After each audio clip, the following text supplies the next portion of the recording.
Is that a quorum? Yeah, we're good. Yeah, the quorum. Jackie said she wasn't going to be. Who? Jackie. Oh, Jackie, yeah, Jackie's traveling. She's in Norway. Good morning, good morning, good morning. Good morning. Okay, Frank just reminded me it's 9:30. Okay. Okay, let's get started. Good morning, everyone.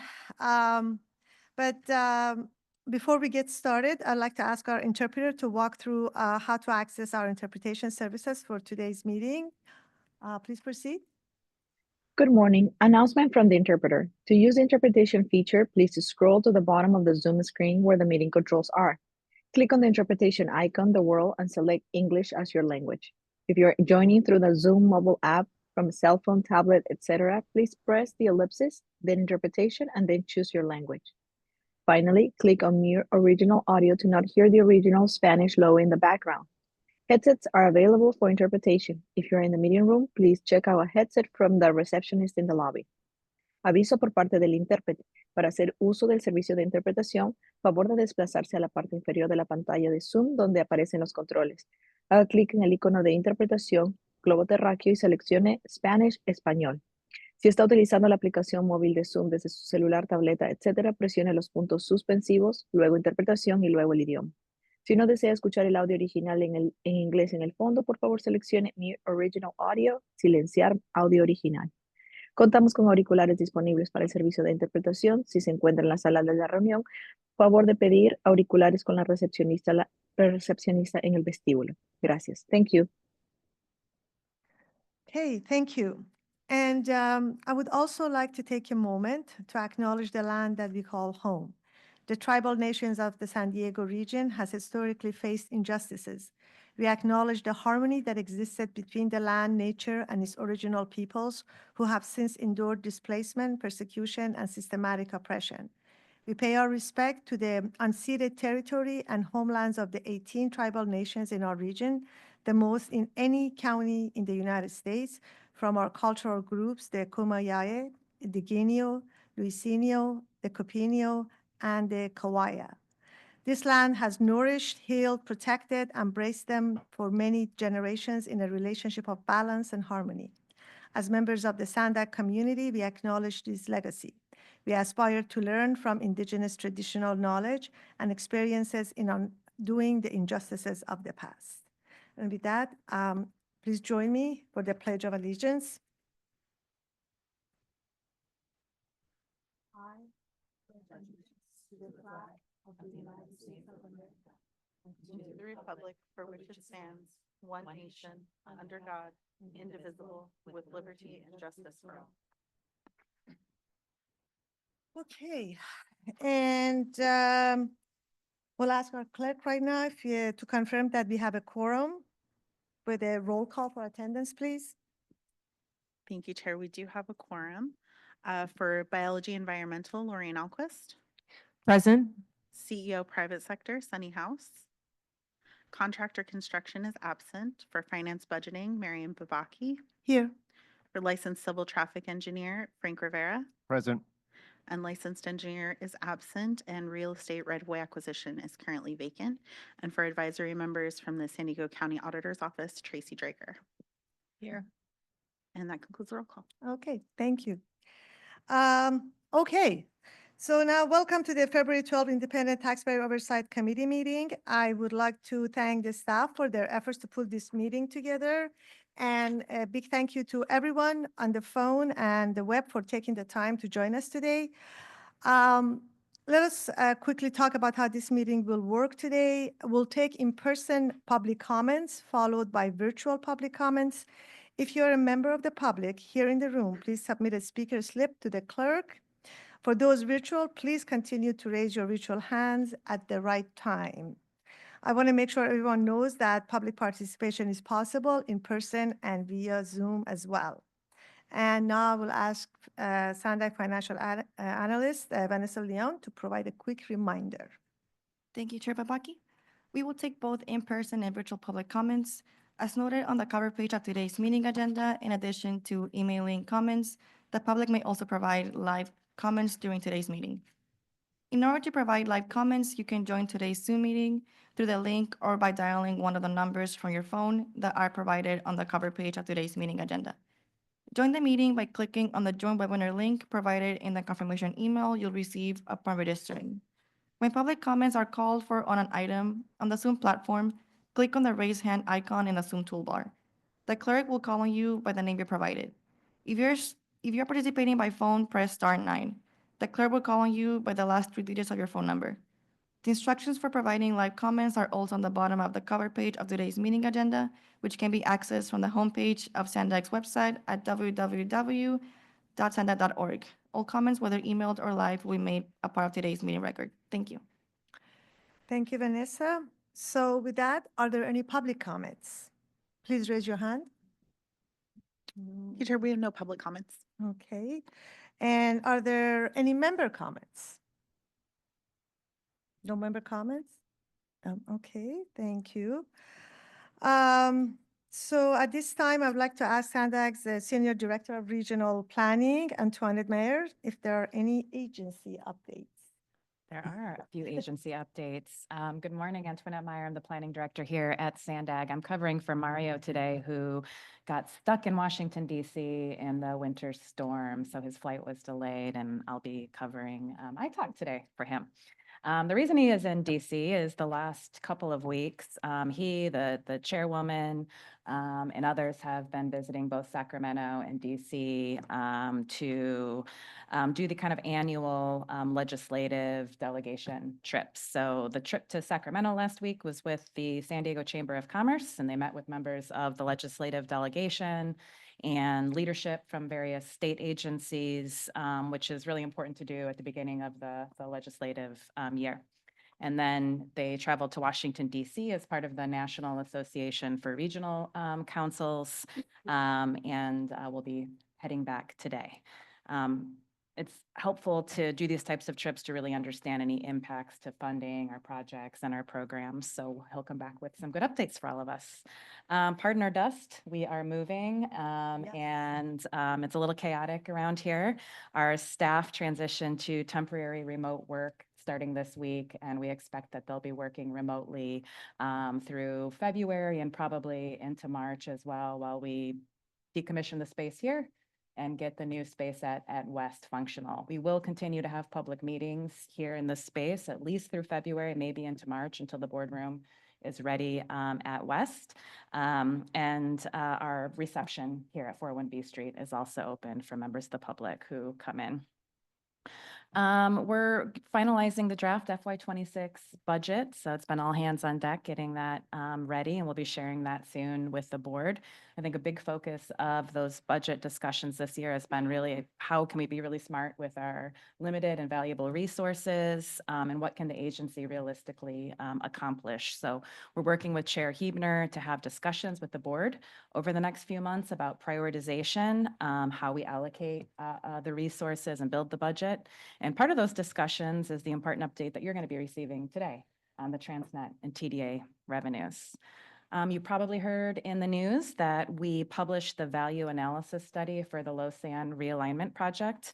And this is a process that we've been going through since last fall to really bring together technical experts and representatives from all of the member agencies, partner agencies in the corridor to evaluate different alternatives for the track realignment. So this week we are doing some presentations on the VA study to key stakeholders in the corridor, and then we're going to be bringing our recommendations to the board of directors at the February 28th board meeting.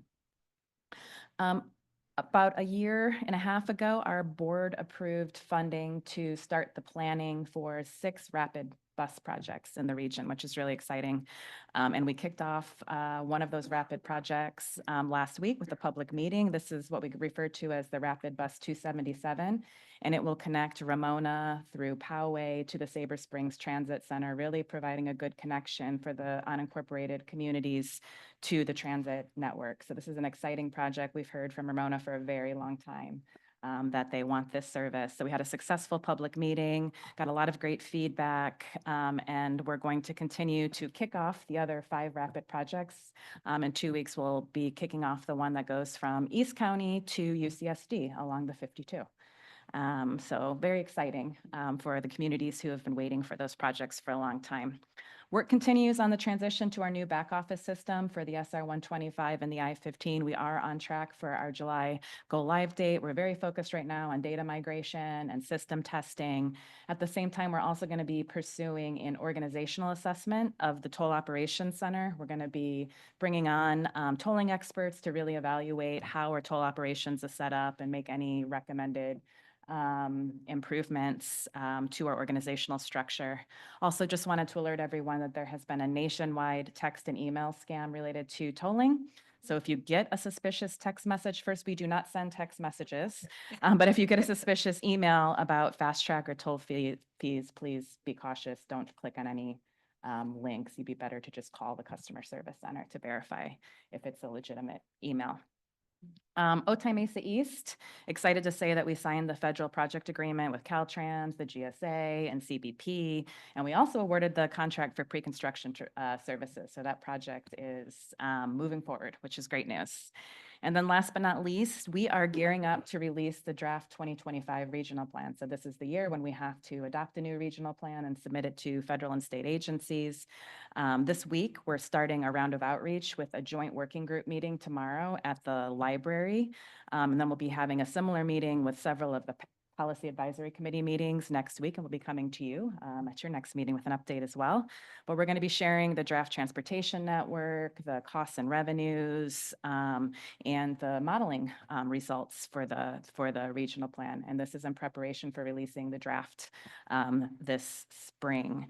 One of the conversations we'll be having with you and the other policy advisory committees is the comparison between what's in the major corridors and the TransNet ordinance and what's proposed in the 2025 regional plan, which has been a recommendation from the last audit. So we'll be bringing that forward to you at your next meeting. And that concludes the agency updates. Thank you. Thank you. Are there any questions from Antoinette?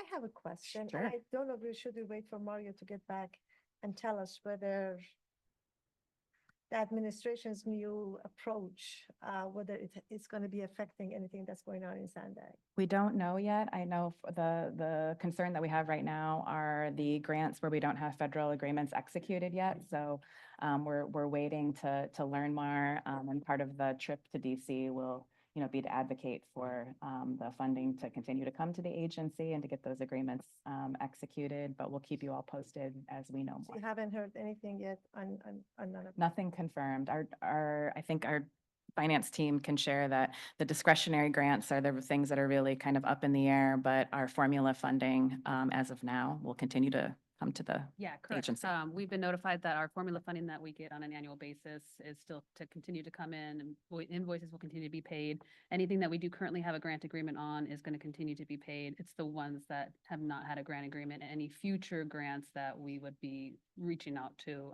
moving forward. Okay, well, we'll see. We hope like Mario comes back with good news. Okay, thank you so much for that update. And now we move on to the consent agenda, and we have items number 2 and 3 requiring action. Are there any public comments on the consent agenda? Thank you, Please Chair. We raise do your not have any hand. public comments. There are no, okay. And are there any member comments? No member comments. Then can I have a motion to approve the consent agenda? I move to approve.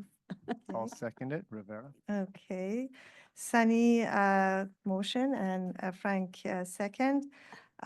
So can we have a roll call, please? For Biology Environmental, Lorraine Alquist. Approve. For CEO Private Sector, Sunny House. Approved. For contractor construction is absent. For Finance and Budgeting, Chair Babaki. Yes. For Licensed Civil Traffic Engineer, Vice Chair Rivera. Yes. And Licensed Engineer is absent, and Real Estate Right of Acquisition is vacant. That motion does pass unanimously with those members present. Okay, thank you. And moving on to the report items, item number 9, appointment of one subcommittee member for TransNet Ordinance Amendment, and Vanessa will be presenting.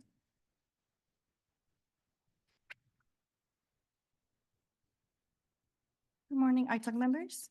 Today, we need to discuss the appointment of a new member to the subcommittee for transit ordinance amendments regarding ITAC's governance structure. This subcommittee has historically had 3 dedicated members, Sunny House, Frank Rivera, and a position recently vacated by Jonathan Frankel. Our immediate goal is to find and appoint an ITAC member to this open slot. The subcommittee agenda has focused on a pivotal item, revising the selection committee process. Adjusting the selection committee could enhance the flexibility in managing the appointment and reappointment of ITAC members. In reference to the current solicitation, we are currently scheduling the technical screening committee process in alignment with the guidelines specified in the ordinance and in the last meeting's item. And you will have also an item in today's meeting regarding the ordinance amendments. Regarding this issue, the ideal candidate should be knowledgeable about transit ordinances and willing to contribute fresh insights to these critical areas. Lastly, this appointment is vital for making strategic decisions that will influence the amendments and support ITAC's long-term objectives. Thank you. Are there any public comments? And no public comment? We do not have any public comments. Member comments? Okay. Thank you, Vanessa. We can open up the floor for any discussion. Do we have any volunteers first? We're still missing a few members. I know. I think we were probably pretty much the same crowd I kn- last time, so. And Frank and I are already on there. That's right. So I guess that leaves Lorraine. What about the theater? And as I said last time, we 2 is okay, but we would love to have a 3rd, so. My comment is, do we have an idea of the time commitment? Maybe that'll encourage participation. So it does depend on how often the subcommittee wants to meet. Right now, it's probably more of a near-term time commitment. Yeah. As we want to push forward this current one that Sunny is going to present a little bit later. There is a second option to amending the TransNet in regards to the makeup of the ITAC. So that's the next one. Yeah. So that would probably take a little bit of time as well, but that's a little bit later on, probably towards the end of the calendar year. So probably a little bit right now and a little bit towards the end of the calendar year would be the most time commitment. Yeah, and I think the main part is if we discuss today and hopefully get approval to go forward to the board meeting, then it's a matter of just preparing for the board meeting and coming up with a presentation. That's what's left, hopefully.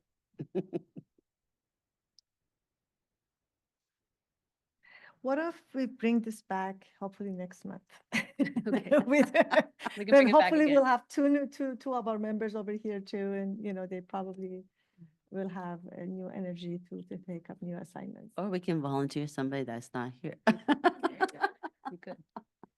And Chair, do we have a time frame of when the open position may be filled? Is there, I I can provide you with that. So we currently received 2 applications for Jonathan's vacant position. We are working on putting the technical screening committee together, which we're hoping to have in the next 2 weeks. They'll review the applications, let us know to move forward. And then we are in that time frame when we need to select a new selection committee. So depending on where this current amendment to the ordinance happens and the current selection committee, I can't really give you a time frame of that right now, but we're hoping in the next few months it would be filled. Well, we can visit this again next month. Jackie will be back fresh from her trip, so she'll probably have some more. Okay, why don't we try this again next month? Continue it. Yeah, we'll continue this item. Okay, let's move on to item number 10, TransNet grant programs, biennial status update and amendment request, and it's being presented by Goldie Herbert.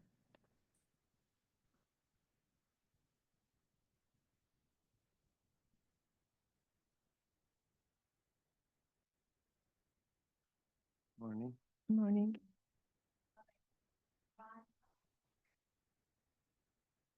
Goldie, can you check your mic, please? Sorry. Oh, can you hear me? Okay, great. Sorry about that. Again, my name is Goldie Herbon. I'm on the grants distribution team here, and today I'm here to present to you a biannual status update along with an amendment request and present our performance measures report on the TransNet grant programs.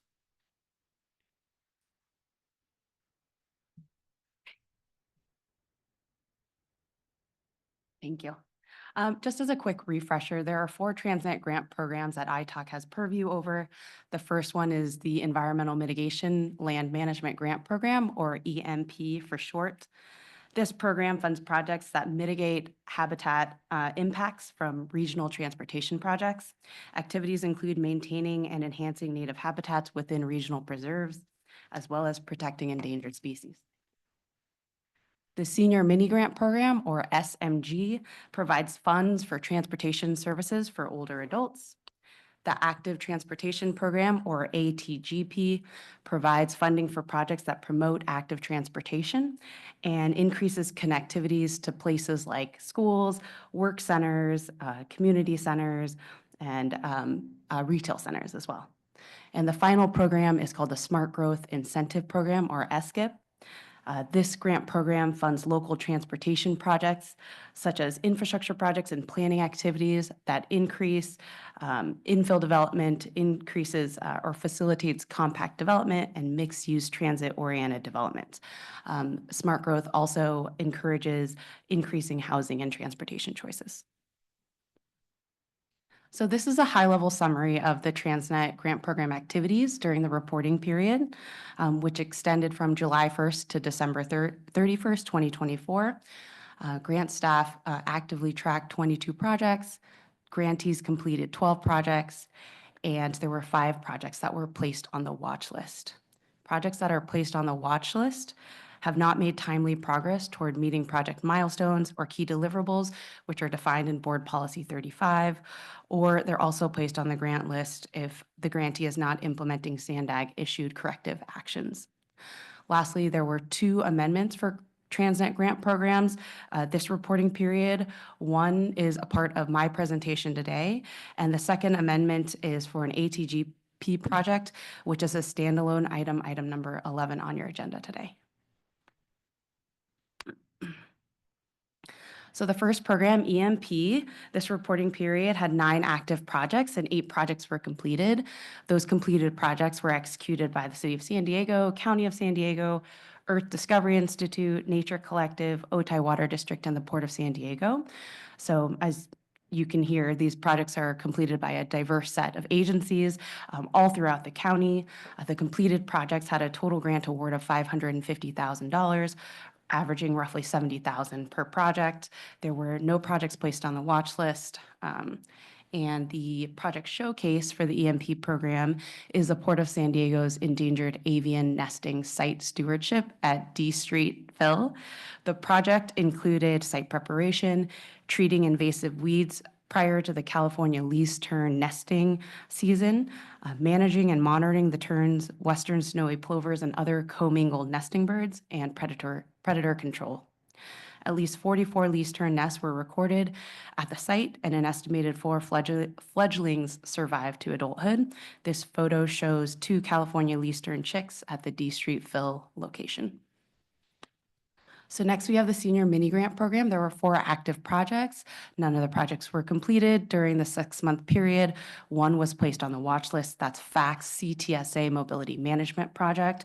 They were placed on the watch list for late and erroneous quarterly progress reports. The SMG Project Showcase, this presentation is featuring the Jewish Family Services On the Go program, which provides transportation services for older adults. The program offers group shuttle rides, individual door-to-door rides, and on-demand ride-sharing services. And this photo is an on-the-go excursion out to Balboa Park. For the Active Transportation Grant Program, there is 1 active project, which is also on the watch list. That's the City of Carlsbad Boulevard and Tamarack Avenue Pedestrian Improvement Project. And again, that will be discussed on the next item by my colleague, Ben. And the final TransNet grant program is a Smart Growth Incentive Program. There were 8 active projects during this reporting period. 4 were completed. Those 4 included the City of San Diego's downtown wayfinding signage project, 2 national city projects. One was a planning project called Together We Plan, and the second was a capital project, the Sweetwater Road Protected Bikeway Project. And the last project that was completed during the reporting period was El Cajon's TransNet Center Connections Improvement. Just as a note, if you want more details on the completed projects this reporting period, please reference attachment 1 of this item. It has details on all of the completed projects. For smart growth, there were 3 projects that were placed on the watch list, as seen on the bulleted list here, due to various subcontractor labor compliance challenges. So just to dive a little bit further into that, the City of El Cajon and Lemon Grove are both experiencing non-responsiveness from a subcontractor who's dealing with labor compliance issues. And the City of San Diego's Downtown Mobility Cycleway project, this project is effectively complete. However, one of their subcontractors was facing a labor compliance violation, which led to a DIR investigation. That investigation is now open and ongoing. Therefore, we can't close this project until that issue is resolved with the DIR. And finally, for the Smart Growth Program, we have 1 project amendment for the City of Santee, and I will go over that shortly, but I will just quickly spotlight the City of El Cajon here. So they completed the TransNet Center Community Connections Improvement Project in October. They were awarded $2.5 million in August 2019, and the project revitalizes the El Cajon's transit district by widening sidewalks, enhancing crosswalks, installing thematic lighting, low-impact development basins, site furniture, a roundabout, bulb outs, signage, and a Class 1 bikeway approaches along Johnson Avenue. The project benefits included reducing traffic flow, increasing safety, and improving connections to a nearby transit center. And again, this project was completed in October 2024. So there's an amendment before you today, and ITALC is asked to recommend to the Regional Planning Committee to approve a 3-month time extension for the City of Santee's specific plan.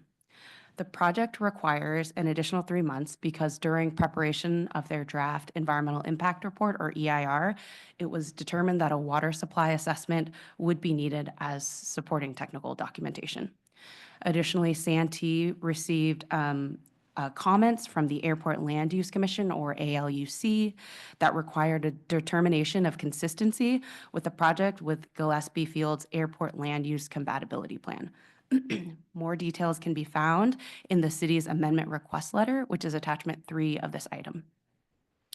The current deadline for this project is February 11th, 2025. They're requesting a new deadline of May 11th, 2025, which would provide sufficient time for determining consistency to address ALUC comments and the completion of the water supply assessment.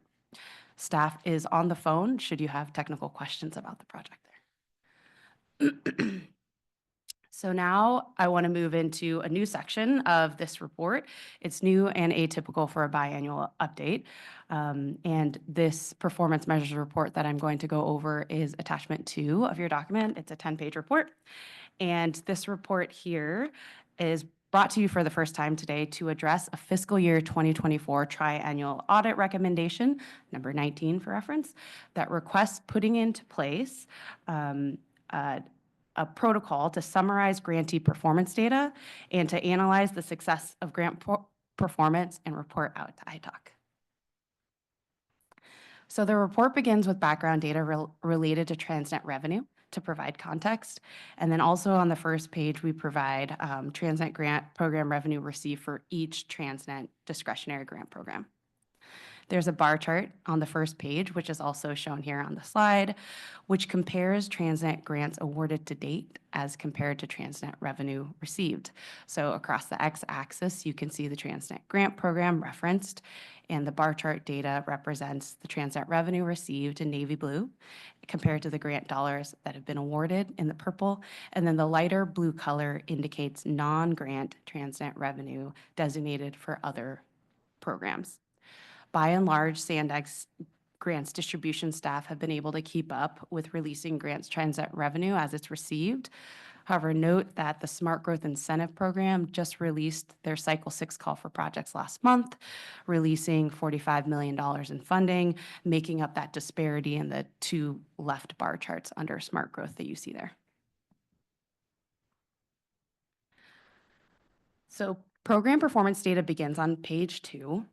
The donut chart on the left side of the slide you can see here have been generated for all the grant programs, and they indicate to you how the projects are doing. So for example, the top left donut chart shows that the Smart Growth Incentive Program has completed 83% of awarded projects, while the EMP program in the bottom donut chart there has completed 94% of awarded projects.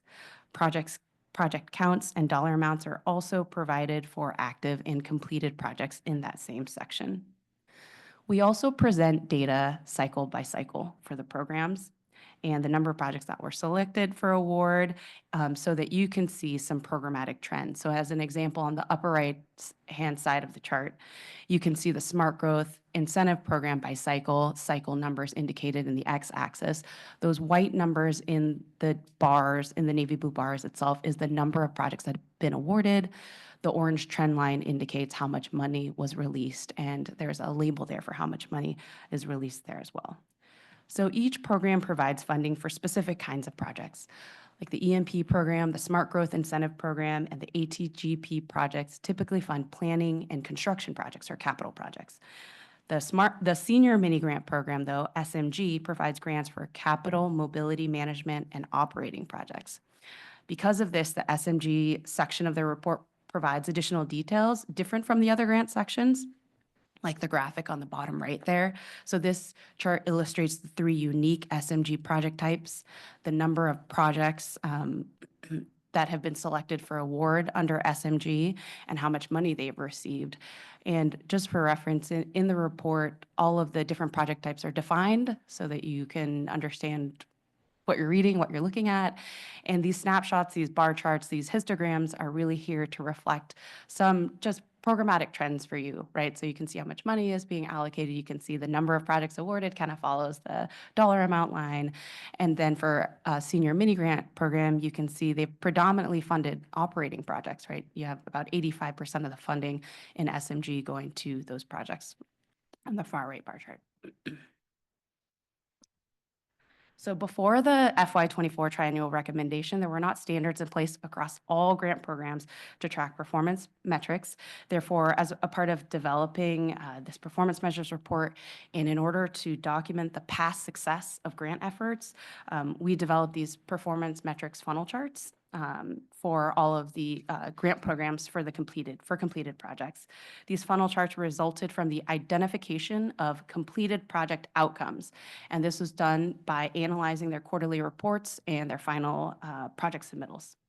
Since the recommendation, grants distribution staff have also incorporated performance measure monitoring requirements for all call for project solicitations. So the Smart Growth Incentive Program Cycle 6, Senior Mini Grant Cycle 13, those are required. We will continue this practice for all future rounds of TransNet discretionary grant funding opportunities. So to decipher a performance metrics table, be sure to read the narrative that accompanies this table because it will tell you what subset of projects we're talking about here. So the top graphic is the Smart Growth Incentive Program, and it's speaking only to the 30 capital projects that have been completed. And the most common performance metric was crosswalk and pedestrian improvements. And the chart shows that out of 30 capital projects implemented, 18 projects have achieved this outcome. Right. So, and then as you move up the chart, you see the next top performance metric, which is decorative streetscaping and landscaping. And then you follow that all the way up to see flashing crosswalks, bicycle lanes, et cetera. Again, the numbers on the right side are the number of projects that achieved that specific outcome. The same direction would apply to EMP and ATGP. So the top performance metric for EMP in the purple there is removing invasive species with 51 projects incorporating that metric into their scope. It's important to note that many projects that have been funded by our grants have been able to achieve multiple performance metrics. And then I just want to note here, because I didn't show senior mini grant here, and again, they have unique metrics. They implement different types of projects than others. But they have a narrower definition in terms of performance deliverables, and SMG projects are monitored more broadly by using the term units, and inclusive in that term are things like travel referrals, trainings, and one-way passenger trips.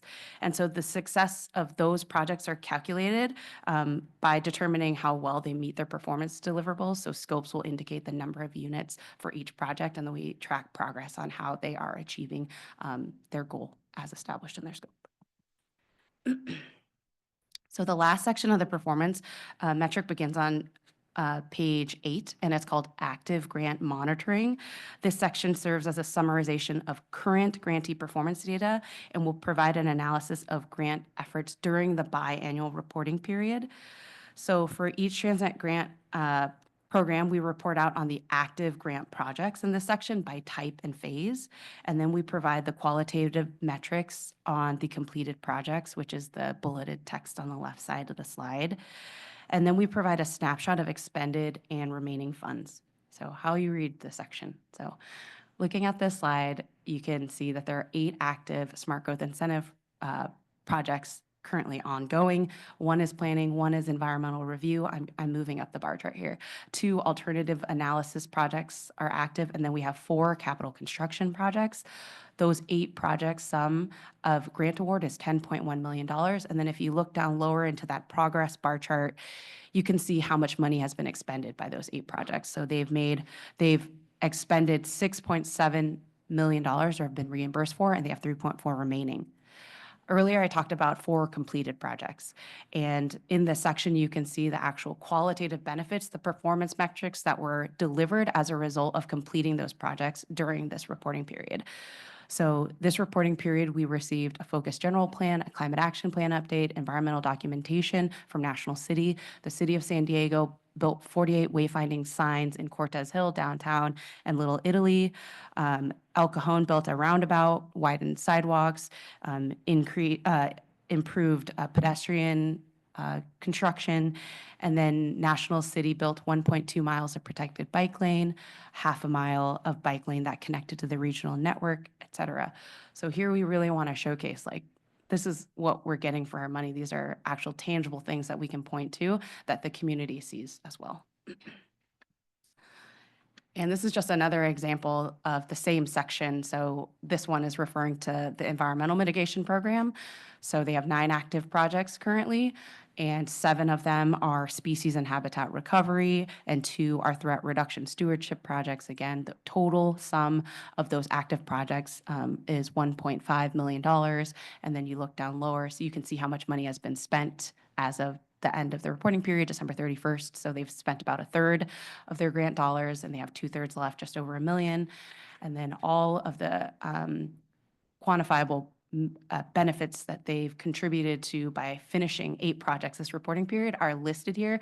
The list is really long. It's on the very last page, so I just included some of them here.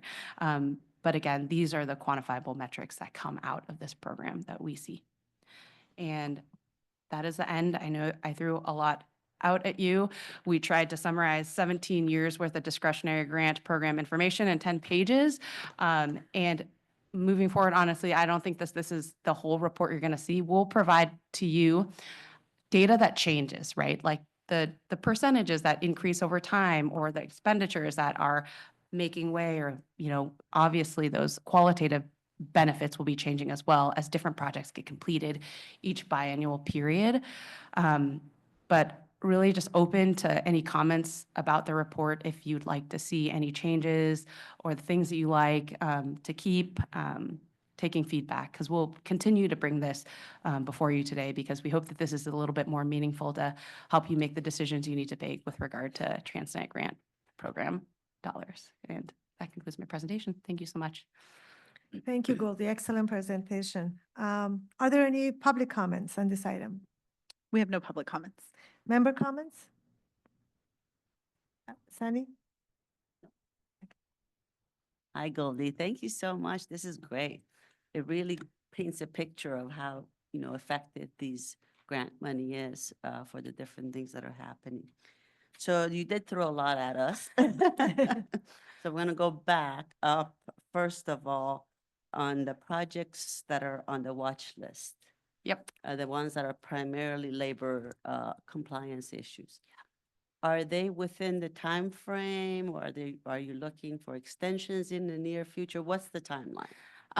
The city of Lemon Grove and the city of, the two with the, that are dealing with the same issues with the same subcontractor, they were just granted two administrative amendments. So we're Okay. good in terms of performance period. And the city of San Diego, this has been on our radar for a while. Things move pretty slowly in the DIR, and we anticipate that. So we have extended the city of San Diego's deadline as well. Okay, so they're to all accommodate good that. They're all for good. now. But it could take months still, right? Yes, Okay. Very correct. good. Okay. The other thing was, I think the item does require us to recommend Santee. for Yes, one extension. Santee amendment. Thank you Okay, so so much.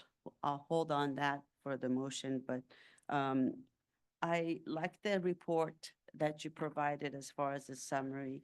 My only suggestion is in the slide where it says success of grant efforts, number 15, I guess.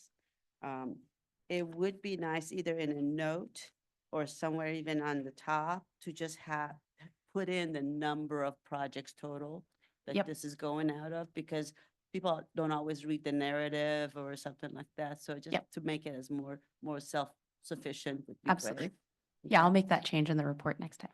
Okay, and you said this is coming to iTalk biannually? Is Correct. that- Okay, Yeah, so you see this in the fall again okay. as an very good. update. No, for- it's good. It's good to see. I don't remember all the recommendations of the triennial audit, but I know you've done really well as far as updating the application to make sure you have this information when they, apply for it as well. So, thank you very much. So with Santee, this 3 months, I'd like to make a motion to go ahead, recommend extension of the 3 months, so, to the Transportation Committee. I'll second that. Sunny making the motion and Frank making a second. Can I have a vote, please? For Biology Environmental, Lorraine Alquist. Approve? For CEO Private Sector, Sunny House. Approved. Contractor Construction is absent. For Finance and Budgeting, Chair Babaki. Yes. For Licensed Civil Traffic Engineer, Vice Chair Rivera. Yes. And Licensed Engineer is absent. That motion does pass unanimously with those members present. Thank you. We have made the motion for the recommendation, but I wanted to make sure if there are any other discussions. Frank, you seemed like you had a question. Yeah, just a comment. I think what happens when you get the other public agency comments with the water district and the county, that a lot of that initially when you're preparing a document, the contacts that the public agency to make sure that they circulate to everybody to make sure that that's probably what I think happened. I just don't know that it was reacted as quickly as it needed to be by those two agencies. And so it is one of those things where you send it off, you check the box that you went through your list of the agencies that need to be contacted, and then eventually you hear bad news. So I understand how that can happen, but it's understandable. But I think a 3-month delay based on everything that you have to go back through the city council to approve additional funds and explain everything. I think those questions were answered with their council. Okay. Lauren, please. In regards to the project updates, do you include that information on the dashboard as well? Your biannual updates on the projects? Yeah. The TransNet, Yeah, the I- SANDAG dashboard. I don't think we do. Jenny? No, we know. currently do not. Yeah, we currently do not. I think it would be good information for Yeah. people to have access to. Yeah, definitely. Going through this exercise, I've talked to IT about this report, and they have also agreed that this is something that would be valuable for the public to access. And then also, just as a resource from an agency perspective, not only the public, so that they can get a little bit greater detail on what the issues have been and what the status of the projects are. So to Frank's point, with constraints that sometimes when information is sent out for a review, that there may be a delay. But if it's tied to some information that they can access and evaluate what the constraint is regarding time, I think that's important. I will say there is a grants master list available on the SANDAG grants webpage, and it lists every single grant project that's ever been awarded and general information though, like it has their project title, a description, when it was awarded, and their expiration date, but it doesn't have project-specific challenges on there so that like you couldn't go on and see like, oh, Santee has to implement a water supply update right now. So it's very general, and that's so that we don't post information that immediately gets outdated. So that's just something we'll have to strategize, but I hear your comment. Thank you. Yeah. Goldie, I have a question, and just a small one, but it kind of caught my attention. On the senior mini grants program, there's like 77 of them that are operating. What are the typical types of operating that you're talking about here? Or the grant administrator are talking about? I am going to kick that over to Allie, who I think is on the line. She's a senior mini grant program manager. Okay.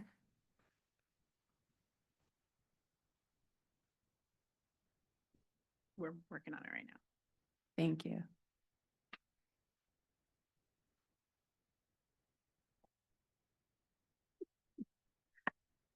Hello, everyone. Hello. Hi. I see that Jenny's joining too. She can help with this question as well. Hi, everyone. I'm joining from online because of the move situation right now, but I'm yes, hello. I'm the program manager for senior mini grants, and our operating grants are things like volunteer driver programs. So for example, that photo of Jewish Family Service, that was a volunteer driver program. They have their own vehicles, but they also employ volunteers. So that's an example of an operating project. Also, an operating project could be mileage reimbursement. So just getting payment for the miles that they've driven. So those are the types of examples of operating grants. Can you give me one more? Of the operating, yeah. Sure, I'm trying to think of another example. We have Ride Fact often goes for the operating project program, and they have just it's basically just rides that they provide, and it goes places like grocery stores.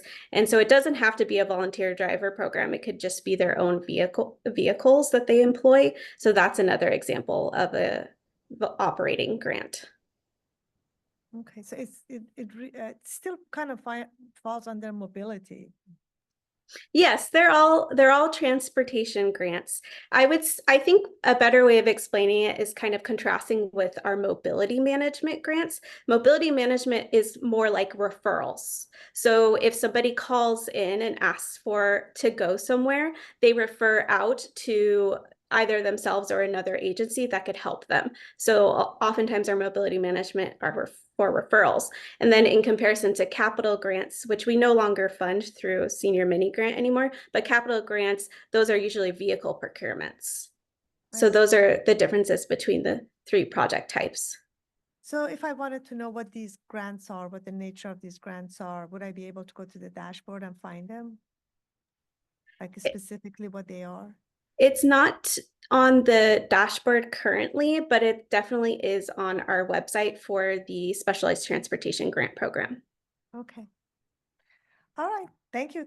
Thanks for coming on. Thank you. What you're seeing is that the operating projects is the actual trips. So that's what a person in the public, that's them providing the service. So someone calling a call center, making a request, that's why that demand is so high, because that's actually providing the service out to the members of the public. Where mobility management is just the referral, so getting you in touch with an agency, but it's not the actual trip. So Got it. there's not a lot of money out there in the world for operating dollars. A lot of it's privately funded, or it's fare box recovery or things like that. So that's why you see in Senior Mini, that's the largest amount of grants that we're providing, because that's what the biggest need is. That's why we can measure it on units of service a lot better as well. It's got a tangible thing to collect. So that's why on that table, as you saw those, that huge demand kind of makes sense that that's your actual service that you're seeing out in the public. So MTS and CTD paratransit would be equivalent to that service. And you're actually measuring the actual trips? Yes. Okay. Correct. Yep. Good. Okay. Very good. Thank you so much. Okay. If there are no other questions, we can move on to the next item. Thank you very much again to staff. Great, great presentation. Item number 11, TransNet Active Transportation Grant Program Project Amendment, and it's being presented by Benjamin Gambler, Mr. Gambler.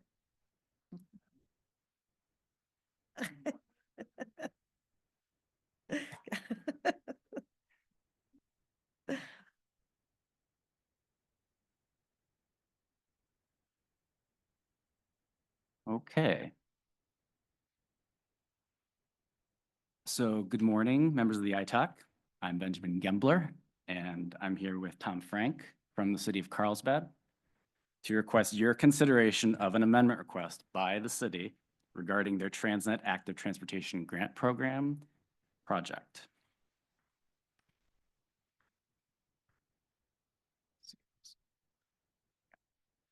So the Active Transportation Grant Program, or ATGP, provides funding for local jurisdictions to plan and build facilities that promote multiple travel choices to transit, schools, retail centers, park, work, and other community gathering places. The program funds planning and capital projects and funds projects that provide education, encouragement, and awareness programs that support pedestrian and bicycle infrastructure. The ATGP is funded by TransNet and has also provided Transportation Development Act, or TDA, funds in prior cycles. So SANDAG has held 4 cycles of the ATGP, beginning with cycle 1 in 2010 and concluding with our most recent cycle, cycle 4 in 2018. We've also exchanged State Active Transportation Program, or ATP, funding with TransNet funding twice since the ATP began in 2014. The cycle numbers and award amounts are shown in the graph on the left-hand side of the slide, demonstrating an overall investment of $29.4 million to the region since the ATGP program began. Now, the pie chart on the right shows that 81% of the funding, or nearly $24 million, has been awarded to capital projects, while 15%, or approximately $4 million, has been awarded to planning projects, and 4%, or approximately $1 million, has been awarded to educational projects. So a total of 88 projects have been awarded funding since the program began. Staff is working on developing the next cycle of the ATGP program, cycle 5, and we'll be bringing that to SANDAG working groups in the spring. There's currently only one remaining project active in the program, which is the subject of today's discussion. I'll provide an overview of the project, its history, and the request before you today. City staff can also provide any additional information or respond to any questions that you might have. The Carlsbad Boulevard and Tamarack Avenue Pedestrian Improvement Project is located in the city of Carlsbad along Carlsbad Avenue, just north of the Agua Hedionda Lagoon. This is a heavily traveled area, and project improvements will promote walking, biking, and transit use, increase safety for all users, and improve the area's aesthetics. Notable improvements include the reconfiguration of the intersection at Tamarack Avenue and Carlsbad Boulevard, as shown on the orange line on the map on the right. The scope of the awarded project includes design, environmental clearance, and construction. The 3-year grant agreement began in 2016, has been granted 2 36-month extensions, and has a current termination date of May 8th, 2025. So here is an image of the initial project concept, which eases traffic flow through the reduction in vehicle lanes south of the intersection toward the lagoon. It will also include widening the sidewalk south of Tamarack Avenue, including across the bridge, and relocating a bus stop to provide safer access. Other improvements will also be made to pedestrian and bicycle facilities throughout the project area, and creating additional free on-street parking. As detailed in the discussion memo, this project has had an extended community input period and underwent several changes, which I'll discuss next. So the grant agreement between SANDAG and the city was signed on May 9th, 2016, and included a 3-year grant term, as mentioned. In January 2019, the city requested a 36-month extension for the project, citing delays caused by extensive public outreach efforts, revisions to the project concepts and preferred alternatives, and discussions with the California Department of Parks and Recreation, or state parks, regarding the project's right-of-way and long-term maintenance and operations of the project's improvements. The amendment was approved by the Transportation Committee at its March 15th, 2019 meeting, following a recommendation from the ITAC. The amendment extended the grant termination date until May 9th, 2022. In March of 2022, the city requested a second 36-month extension for the project. In their request, the city mentioned they had engaged in numerous discussions with the state parks about the project's conceptual design and right-of-way concerns over the prior 3-year period, and had also developed a mechanism to reimburse state parks for plan checks and inspection services.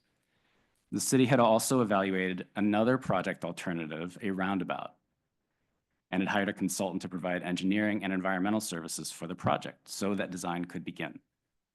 The ITAC voted to recommend, and the Transportation Committee approved the 36-month amendment request on March 18th, 2022. This amendment extended the grant termination date to May 8th, 2025. And in July 2023, Carlsbad City Council approved the conceptual design for the project, including a roundabout. At that meeting, the City Council directed Carlsbad staff to study 5 months of post-construction performance data on another unbuilt roundabout project at Carlsbad Avenue and Cannon Street, or the Terramar Area Complete Streets Project, before seeking approval for construction of the ATGP-funded project. And here is the current project concept, the roundabout that was considered by the council in July of 2023. Staff is currently working to complete the design and environmental clearance for this project concept.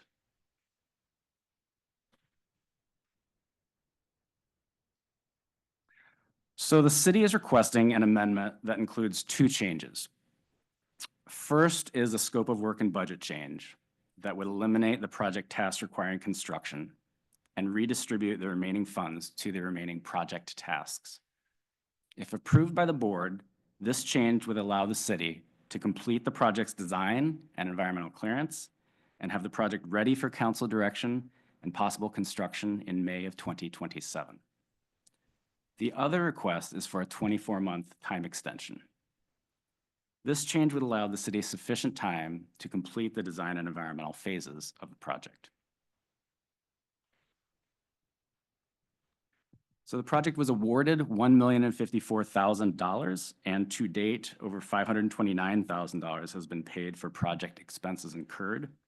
This leaves an account balance of about $524,000 unpaid for the project. The funds remaining also include approximately $20,000 in expenses already incurred by the city that we are processing. So Carlsbad has incurred approximately $549,000 through January 1st, 2025, and approximately $504,000 in unexpended funds remain. The funds expended for the project have been spent on completing tasks such as public outreach and an alternatives analysis, in addition to ongoing environmental clearance, permitting, and design work.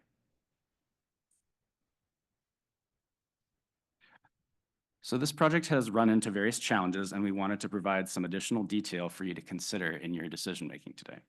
As mentioned earlier, in July 2023, the City Council approved a conceptual project design and issued a directive to study the Carlsbad Cannon Roundabout, or Terramar Complete Streets, for 5 months, and then provide post-construction data before seeking approval of the construction of the ATGP-funded Tamarack project.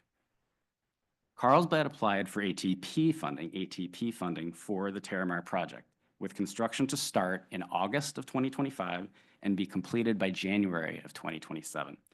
Currently, funding for the Terramar project is unknown. The anticipated construction timeline for the ATGP project is 6 to 8 years. We are uncertain what direction the council will give following completion of the Terramar ATP project. This could include changes in design, triggering additional costs and schedule delays. In addition, construction costs are continuing to rise, and there's insufficient funding for the Tamarack project. The estimated construction costs for the project have risen from $1.5 million to over $10 million. So we have provided today 3 options for you, as outlined in our discussion memo. Option 1 would be approving the extension and scope amendment, and this is our staff recommendation to you today. This would allow environmental and design work to be completed. Design is currently at 90%, and 2 years would allow for design completion and environmental clearance and permitting. This would also allow SANDAG to close out the project and not need to monitor for construction completion, as well as allow the city to wait for council direction and pursue future construction funding when they are ready. Lastly, it provides the least administrative burden for all parties, but it does raise the concern about setting a precedent for grantees to not be held accountable to their application. Option number 2 would be declining the extension request and the scope amendment. The city would be required to complete design, environmental clearance, and construction by May 2025 under this option. This is an unrealistic timeframe, and this would result in a breach of agreement terms for failure to deliver the entire project scope. SANDAG's unexpended project funds of approximately $504,000 would be returned to the program under this option, and the city would not be required to continue pursuit of the project. And option 3 would be approving the extension request, but declining the scope amendment. This option is offered if you want to try and hold the city accountable to their original application. Excuse me. The city would be required to complete the project, including construction, by May of 2027. Construction is not feasible within this timeframe due to uncertainty of the other project at Terramar, likely leading to a future amendment request. And this option also does not address the uncertainty of funding to construct the project. So I will now allow Tom Frank from the City of Carlsbad to make a few comments, provide any additional details, and then we will turn things over to the chair. Thank you. Right. Good morning, Chair and committee or ITALK members. I'm Tom Frank. I'm the Transportation Director, City Engineer with the City of Carlsbad, and thank you, Benjamin, for that excellent presentation. I just wanted to provide some context on this project in relation to our other projects along the coastline, active transportation projects along the coastline. First off, I'll start with Carlsbad is really fortunate. We recognize we're really fortunate to have the amazing Pacific Ocean on our western border. This is not only a city asset, this is really a regional asset. And constituents from around the region, the county, use this coastline on a daily basis. Maybe not today in this weather, but on a typical weekend day, we'll see upwards of 4,000 pedestrians and 2,000 bike riders per day, along with all the other mobility options like vehicles and public transit using this segment. So it's definitely one of our busiest corridors in the county. And it's truly the definition of a multimodal corridor with people enjoying nature. They're socializing, they're improving both their physical and mental health. Again, it's one of the busiest corridors, but it is a challenging effort to deliver projects along the coastline. So on the city's 6 miles of glorious coastline, 4.5 of these miles have projects to transform the old Pacific Coast Highway to better serve the communities through the complete streets concepts. The segment just north of this project was originally improved with stairways and beach access improvements back a quarter or half a century ago. And today we're out to bid on a project to upgrade the beach access with an estimated cost well over $10 million. Then there's this project before you, and you heard some of the complexities tied to this, delivering this project. And then just to the south of this project, you also heard that we have a Terramar Coastal Improvement Project where we're building a roundabout at Cannon Road along the coastline. And that's council asked us to basically build that roundabout first and then come back with the performance of that roundabout before they approve the bidding of the project that's before you today.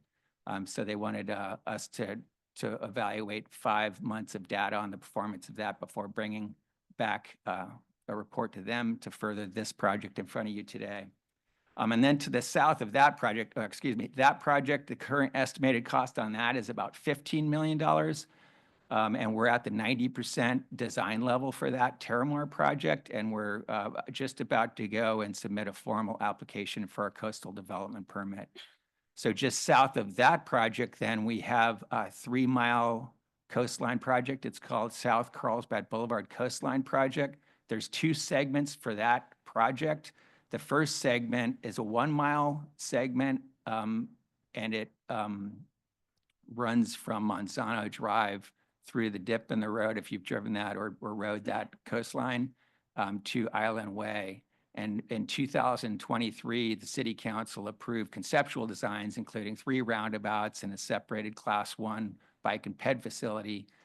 And that cost estimate alone was well over $100 million. It included a bridge.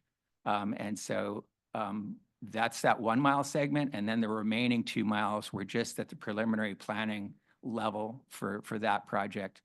So we have a lot of projects going on along our coastline, and this is one of the 5 mentioned. And then, as Ben mentioned, this project has a lot of complexities in coordinating with state parks and the Coastal Commission, and does have property line issues with the state in regards to right-of-way. Complexities like this have been experienced on many large-scale public works projects, including projects SANDAG is helping agencies deliver. So we've seen similar types of complexities with the Pershing Bikeway. And then another good example that's currently under construction is the city to the south of us, Encinitas. It took them about 10 years to develop a concept, and then it took another 12 years for them to deliver the first phase of their streetscape project for a pretty significant streetscape transformation. Currently, they're under the 3rd phase of that transformation. My point is these really large public works projects, these transformative complete streets projects do take time. Unfortunately, in some cases, decades. As a result of the really productive collaboration with Ben and Jenny Russo and the extended SANDAG team, we were able to develop a good path forward to both further SANDAG's active transportation grant and project goals.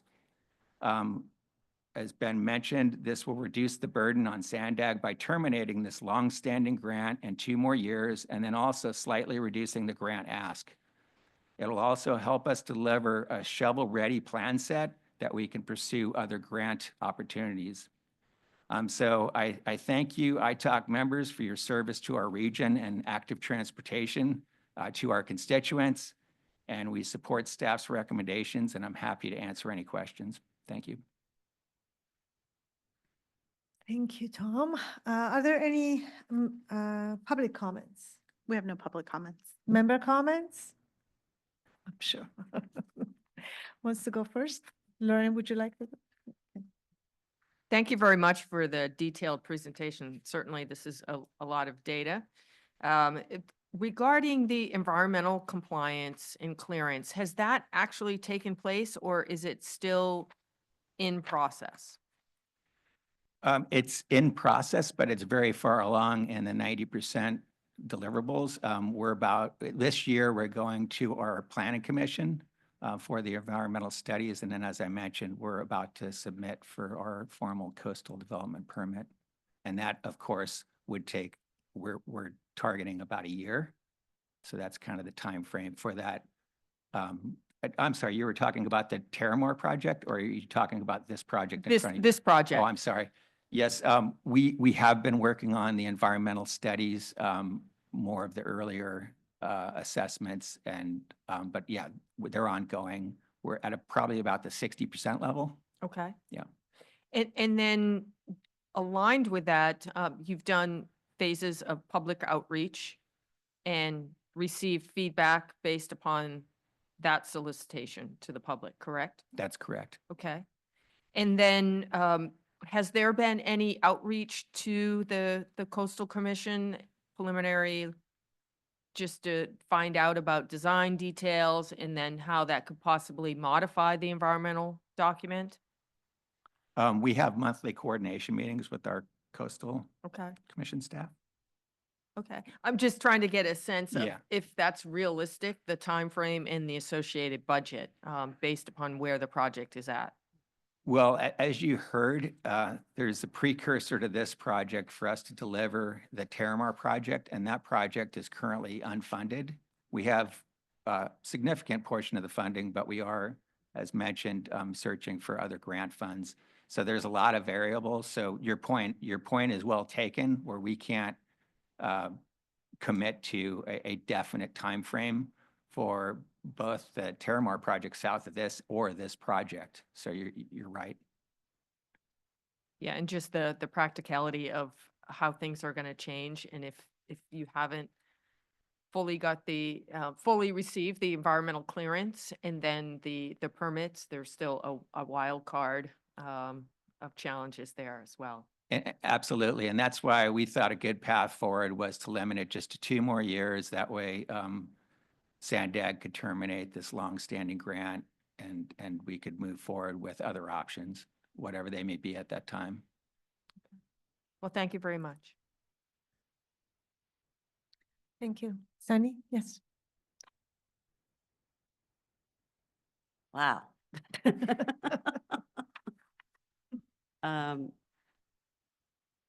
Frank, you know, we've been in business a long time and we know how things go, and you're absolutely right. It does take a long time for projects like this to go through. But I just see this kind of hitting a dead end. I see a lot of uncertainties in the future. Even if we extend this for another 2 years or 3 years, the project even going forward is dependent, first of all, on the Terramore success. You don't even have money to build Terramore, is that correct?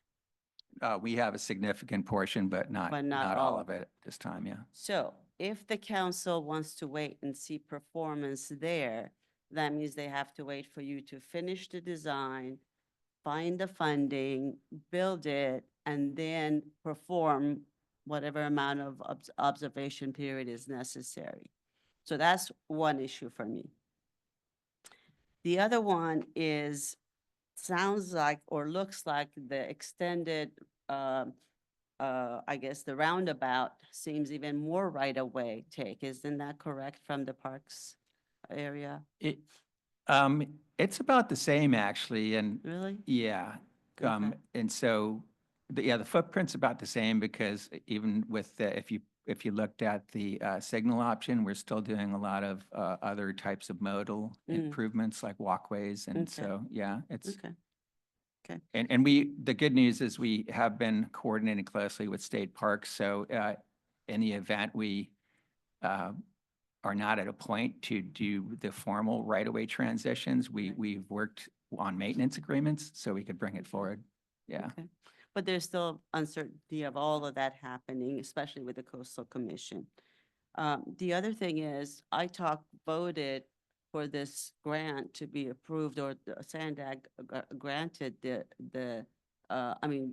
provided the grant for a finished product. We were expecting to see a project of about $1 million, and city was going to basically fund the rest of it to be able to get that done. Even if we move forward, we will not have any kind of a project, and we don't know how long into the future that would be, that would happen.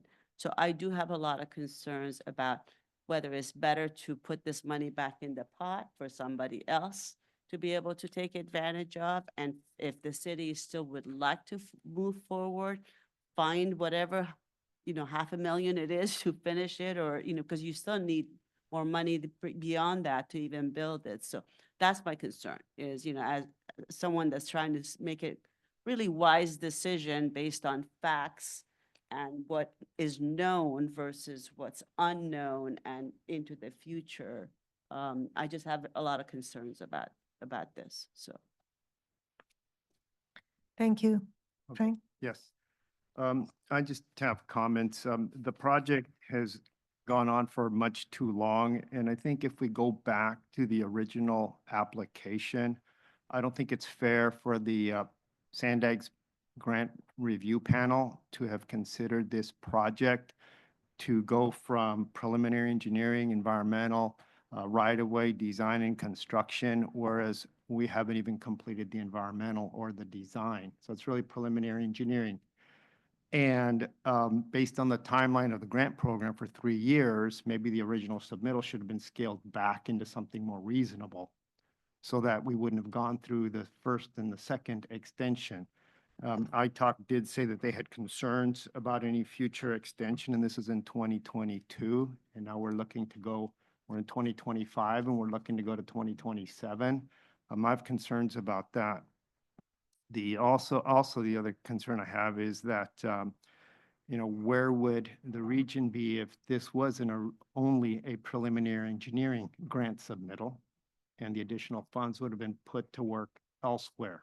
The project that was below that cut line, they would have probably completed theirs. And so I think the city council in July of 2023 inserting the Terramar project with some goals put this project in a bad situation that now the project has to wait. And so SANDAG is on hold. The region is on hold with this active transportation program, waiting to see if and when now the city council for Carlsbad is going to give Mr. Frank the ability to move forward with this grant to go to construction. And if he is, it went from just under $2 million to now $10 million. And the Terramar project isn't even completely funded yet. So all these questions are coming up. Looking for the funding, is the RTCIP in Carlsbad, does that need a closer look to generate more funds for the local improvements? I've done projects on the coastal zone, and yeah, right away, day one, the project's in the coastal zone, and you have to start looking at those issues. And if you don't have the expertise, you go quickly and find an expert who can help you go through the process. And then I think you're ready to submit a grant application, so you kind of know what you have ahead of you. So I think at this time, as was mentioned, there's too many projects going on in this corridor, and this is one of 5. And we have unresolved right-of-way issues, and I don't think that this project is going to be completed as they say, and without any additional funds being moved forward for it. And so when you look at everything together, I just think that this wasn't the right project to submit for the ATP program back when it was in the 2016.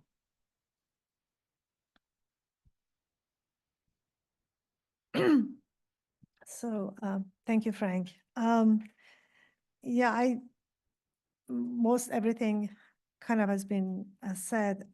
Actually, my question actually goes back to this is a decade later almost.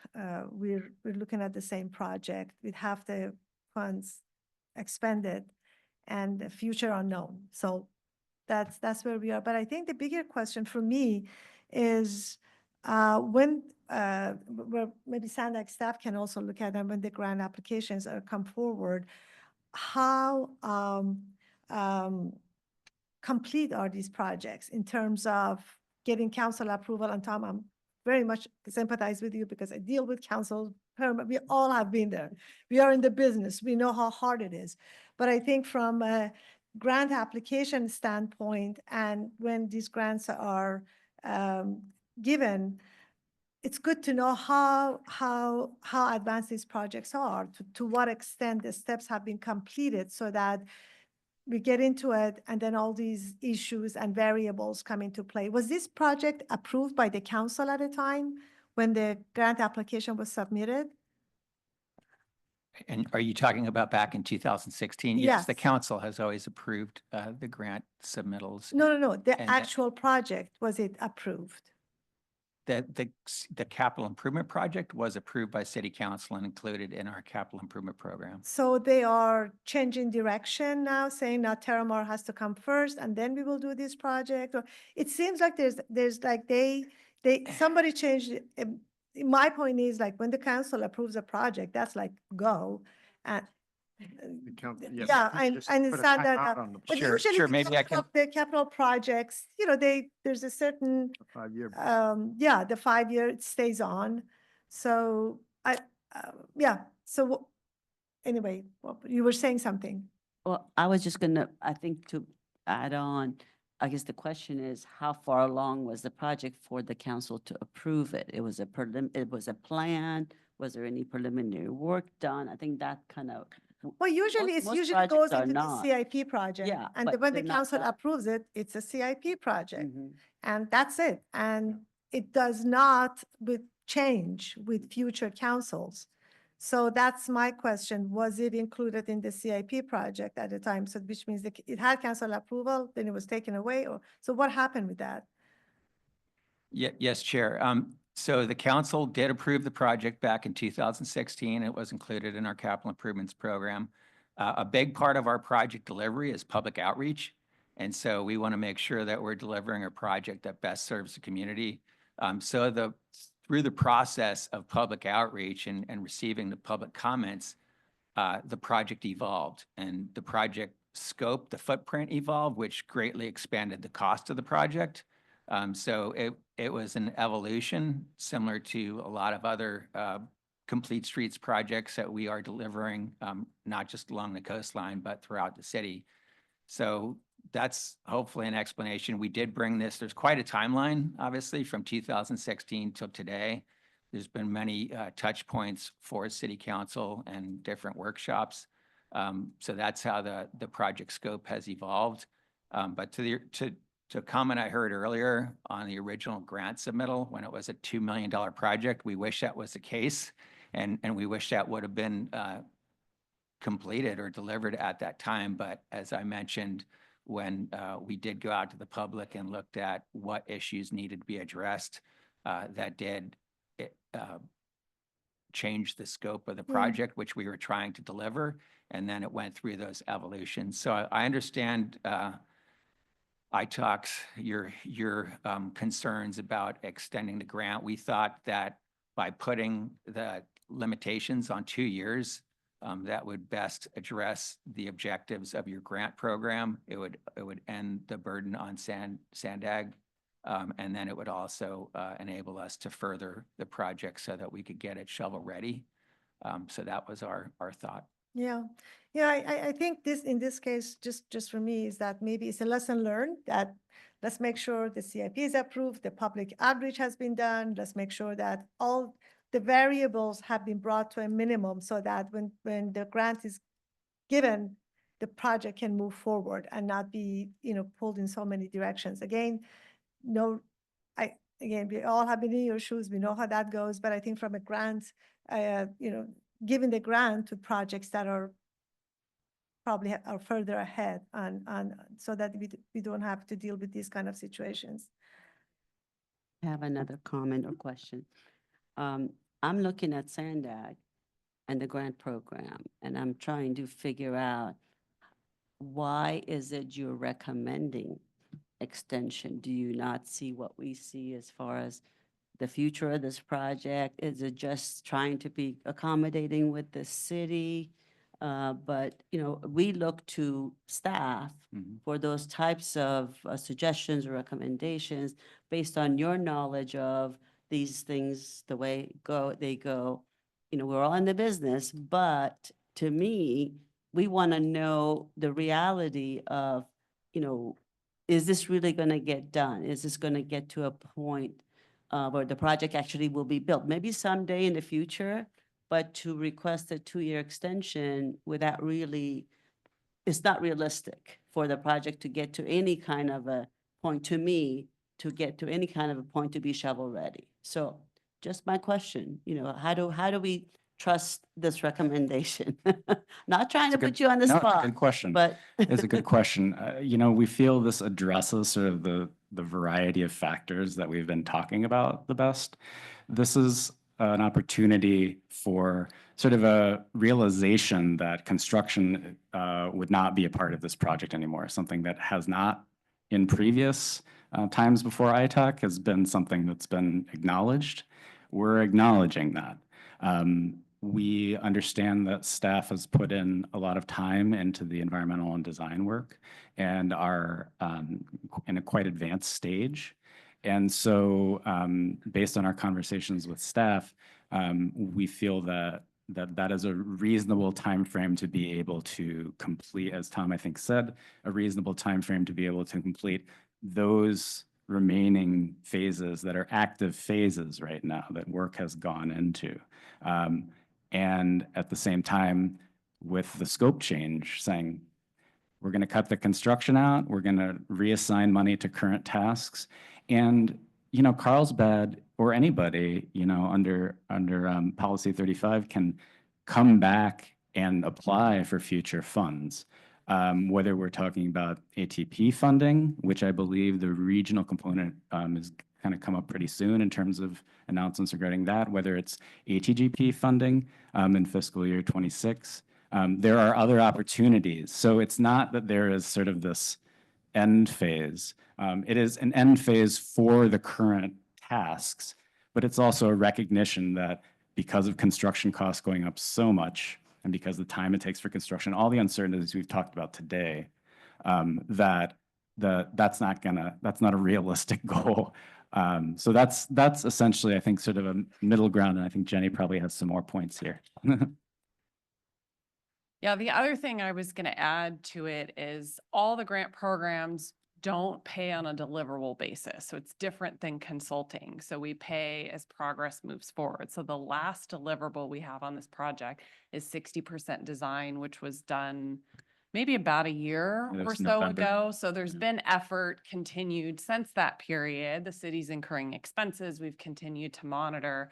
So when we looked at this request, we were trying to figure out how can we get to that next deliverable? How do we use the funding that's been spent? How do we show back to the taxpayers where this dollars have gone? So this 90% is our next milestone. That's kind of how we got to where we are with this 2-year time frame, getting it as close to shovel ready so the public can still see something from it. We've used our funding efficiently as much as we can because we're in this kind of in-between stage that there isn't something we can tie it to.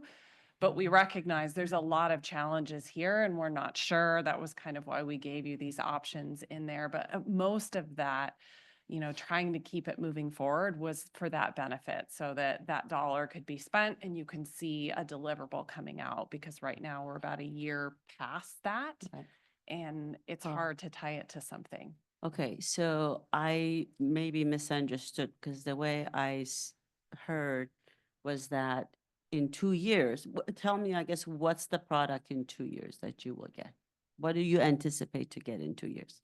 We anticipate to get in 2 years a completion of environmental clearance and design work. And that would be it. Any construction or construction-related activities under this request would be removed from the scope work. So that would not be a part of that. Okay.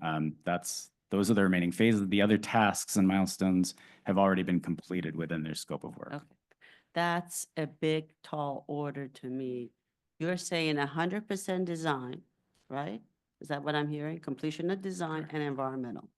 Are you going to, or is the city going to design at risk or wait for the environmental to get done? At this time, I would say that we would design to the end goal of complete the environmental along with 100% design. But if the timing didn't work regarding our reporting back to city council on the performance of the other roundabout, that would be what we would deliver to SANDAG. It would be as close as we could get to the 100% design package. Okay. So Is that really realistic? I Tom? think it's realistic, and to your point, committee member, about will we deliver a project at this location? Absolutely. This is one of our primary beach access points. It's very busy. It's used from residents from around the country, definitely around a region. So a project will be delivered. It's a matter of just getting there. I understand. Yeah. I understand. It's just to me, if you're presenting or if SANDAG staff is presenting that you're anticipating 100% design. Yeah. Knowing what it has taken 10 years to get to this point, knowing you still have to deal with Coastal Commission, get your project approved, go through all the, EIR submittal and reviews and things like that. It's just, to me, is unrealistic to see the 2 years. Maybe you can perform miracles, make that happen, but I just don't want to see you come back in another 2 years saying, well, we need another extension. So. If I may, Yeah. that's one of the objectives of this revision is we're saying within 2 years, that's it. We're not coming back. So we're acknowledging that. But you've spent the money already, and we still don't have a project. And it's reduced ask though. So we're asking for an additional a little bit over $200,000. Okay. All right. Thank you. Any other? Yes, Lauren. And so just for a little bit of, this conversation has brought up some additional inquiries on my behalf from an environmental perspective, because that's my background. That you're going to design to 100%. You don't have environmental clearance, even though you've been working with the agencies, resource agencies, including Coastal Commission.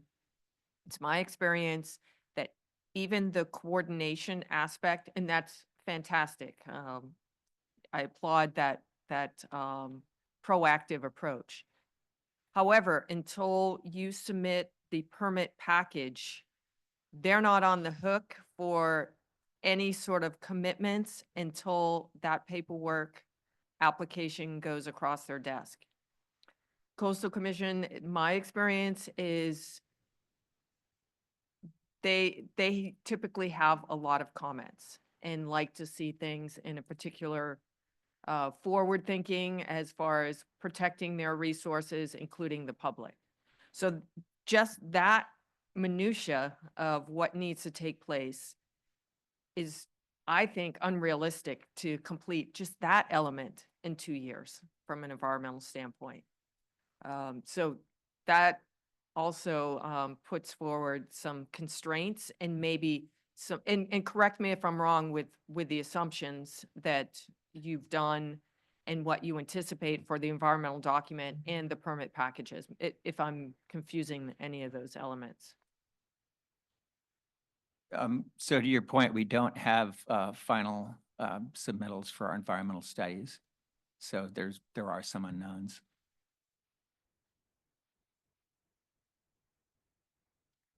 I have, Okay, Frank, please.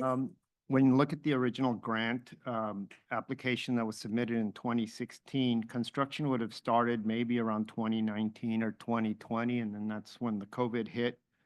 And now we're looking at construction probably not starting till 2031 and completing by 2033.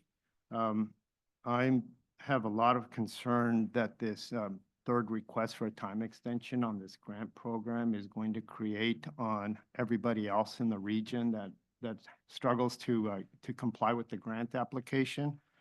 I think it was unfair that the city council added an additional burden once this grant application had been submitted and evaluated by SANDAG staff, and it went through the board's approval, the board of directors, and here we are with this third extension. So if you look at the previous slide that shows the project challenges and considerations, those are real facts right now, and that's what we have to go by.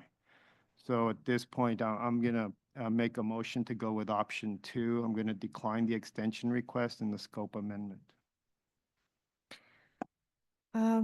There's a motion. Is there a second? I'll second. Any discussion? Further discussion?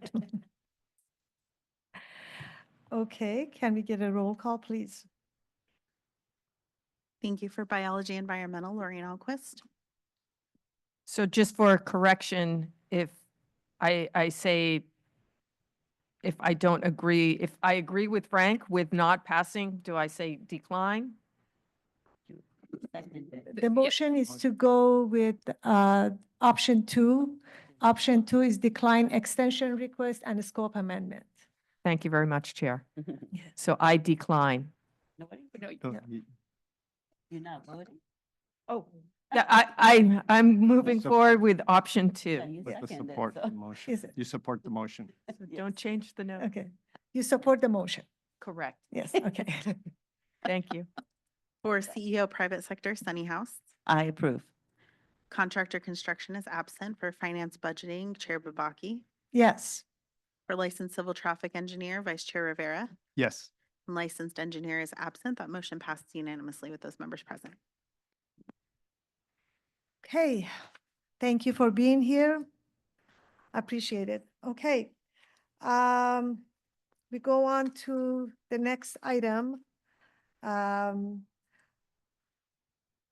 Proposed TransNet ordinance amendment selection process, and it is presented by our very own ITAC member. Do I go over there or sit right here?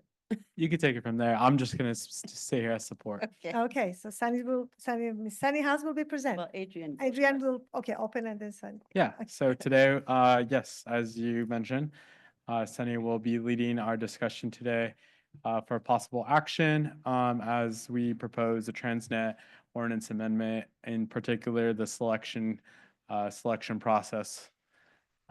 Sunny you have the floor. Okay, thank you very much. This has been an ongoing discussion and when I looked at the year, I go, oh my God, we've been at this for about like 3-4 years. I was one of the original members of the subcommittee to bring forth to the board, eventually to the ITAC and the board, an amendment to some of the ways we function as ITAC. The whole idea was for us to streamline processes. And at the time when the audit results of the triennial audit results were issued in 21, seemed like it was appropriate time for us to look at, all the different components of ITAC. And so at the time, we were also looking at a different regional plan, and we wanted to be more in line and in alignment with that. So we were looking at a broader scope of what this amendment was going to be. It included not only streamlining the selection process, but it also included looking at the makeup of ITAC and the type of members that were included. So the subcommittee brought forth, and you have the timeline on your packet here, brought forth an amendment to ITAC, got approved, and we went to the board with 2 readings. At the time, we decided if we were going to change or we're going to amend the statement for ITAC function, basically operations, we should also bring forth the bylaws and make changes there. Well, the board reviewed everything together and had some questions about some minor administrative item that should have been changed from prior years. And basically, they did not approve the motion. They did not approve the amendment. which I think was a good thing because now we have a different focus. And really, all we want to do is focus on streamlining the selection process. If you are maybe aware, the selection process right now, the way it works is the application period is open. If there are good applicants provided, they go through a committee, a technical review committee, and that committee then proposes, recommends the candidates to go forward and have the ITALK selection committee, which is appointed to basically meet and go ahead and approve the right candidate. Well, what happens is the way the language of the statement is set up for the selection committee, there are not a lot of alternatives, there are no alternates listed, and we end up with difficulty for having a quorum for the selection committee. You know, everybody's busy, of course. These are all elected officials with a lot of other duties. And then what happens is that delays the selection, then that delays or impacts how ITALK operates. We've even had occasions where because of lack of quorum, because we're missing members, we've not been able to meet. Vanessa and I are doing a little bit of searching here the last 4 years, and there have been a lot of occasions where this has happened. Selection committee was not able to meet because of lack of quorum. And sometimes the delays are 6, 7, 8 months. So that's just not, that does not seem to be very, effective and efficient. So what we are recommending is we've gone back to the drawing board, and you have the draft language of the section of the ordinance that we are proposing to change. So basically in section 3, and we have of course met with council and we've talked about all these different options, and this is what is being recommended to ITALK. Hopefully, if you agree with it, we can go ahead and get a motion to approve this so we can then move forward to the next step. And I'll tell you a little bit about what the next steps are. But just to summarize what the changes are, in section 3, the way the statement was written was a mayor from the various regions that serve on the board will be selected to the ITALK selection committee. And this changes as the members of the board change. But there's no alternates listed here. So we're changing that, first of all, to not just be a mayor. Anyone that's serving on the board from that region could be selected as the primary member of the selection committee. And an alternate will also be identified from that region that could serve if the primary is not available. So that applies to all the regions. And as you can see, that kind of creates a larger pool for us to be able to draw from, to be able to just meet and be able to have a quorum for the selection committee. So number one, that helps. We also have noticed that when the committee meets, because there is no pre-approved chair appointed for this type of a committee, the committee spends a few minutes at the beginning trying to appoint a chair first. And that takes a little bit of time. So for the sake of efficiency, what we are suggesting is that as an ex officio member without a vote, either the chair or vice chair of ITALK, depending if either candidate is actually up for selection or reappointment, that person serves as an ex officio member but chairs the committee, more like a facilitation of the committee, so that the committee members, our elected officials, board members, can come in, efficiently vote and move on. So that saves a little bit of time. And if the primary member is not there, the alternate can vote on it. The last thing we want to do is Right now, if a member is going, a current member is going to decide they want to serve on the next term, so there's a process of reappointment. That reappointment will be just like any other selection process. So they have to go through the technical committee, and then they go through the board or the selection committee to get voted. Well, if that member has been serving diligently and, you know, the technical committee maybe recommends them for reappointment, what we are suggesting is rather than assembling another selection committee selection meeting, that their recommendation would be presented to the ITALC selection committee. If there are no objections, that reappointment kind of happens automatically. Is that right, Amberlynn? Am I saying it right? Okay. So those are the sections that we will need to get in front of the board for approval. Now, the process is typically, there's 2 readings that happens, the 2 readings of the ordinance amendment. And then if that changes and it gets approved, then we also have to approve the bylaws changes. So we're going to separate that process. Right now, what's hindering this process a little bit is the fact that, first of all, SANDAG is looking at updating the technical committee members, because it's been a while since there have been new members added. So that will happen, and I think you're close to getting that done. Yes.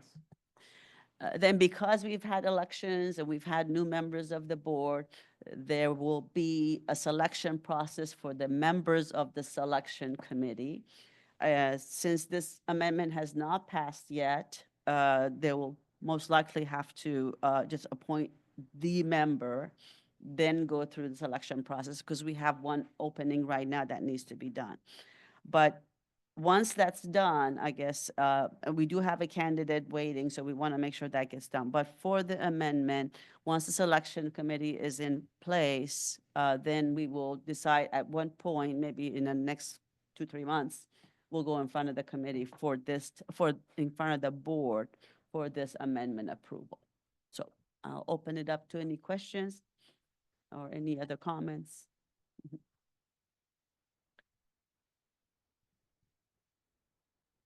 Oh, first of all, are there public comments? We have no public comments. Okay, member comments now. Okay, Frank. No, I like the changes. I think we do need to streamline the process. We are at an extreme disadvantage when we're trying to fill the positions, and since we only meet once a month, and then we've got to get all the schedules coordinated. In reviewing what is presented before us, I fully support it. Thank you. Thank you, Frank.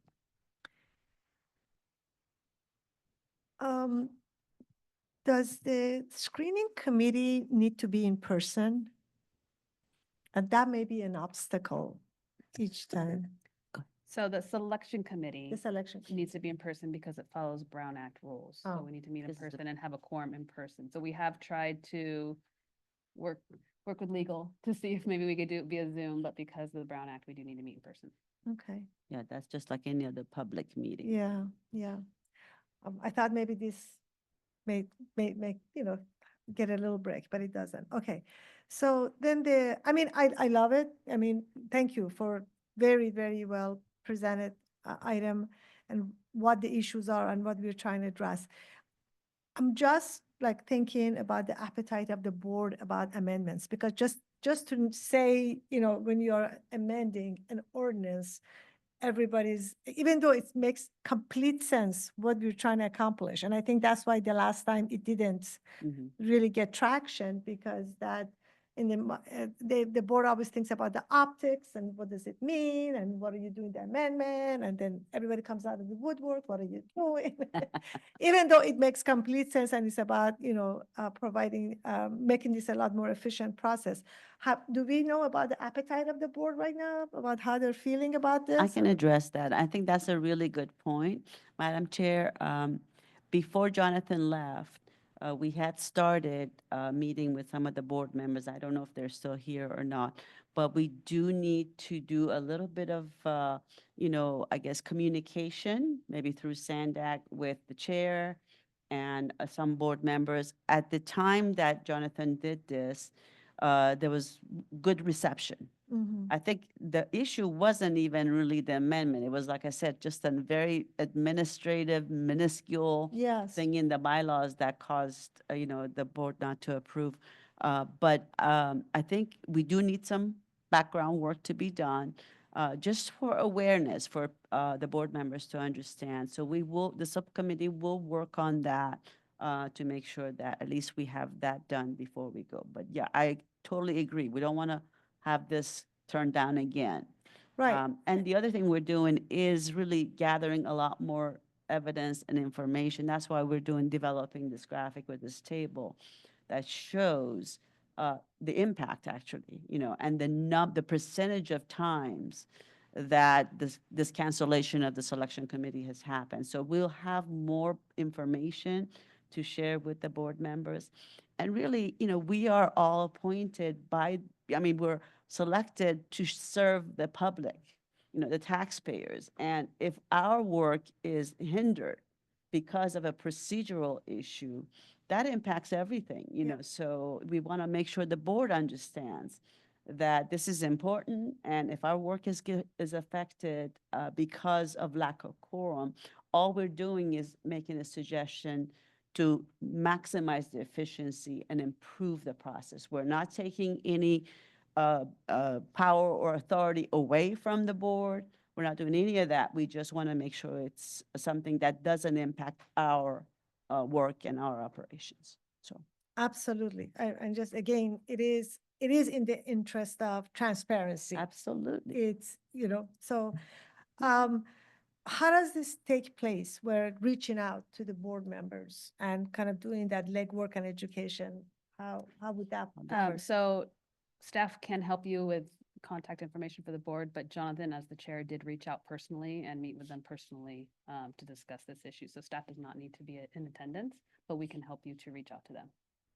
Yeah, and we can discuss it in the subcommittee meeting about our approach and things like that. That's why maybe it'd be a good thing for you to be a member of the subcommittee. Can we go back to the item? I want to be in the subcommittee. Yay. Yeah. No, I think this is important. I was affected by it because everybody, I know that me every too. time that you were Yes. affected. I was affected. Yeah, the just first- like Right. So- and it's really honestly, just like you said, is that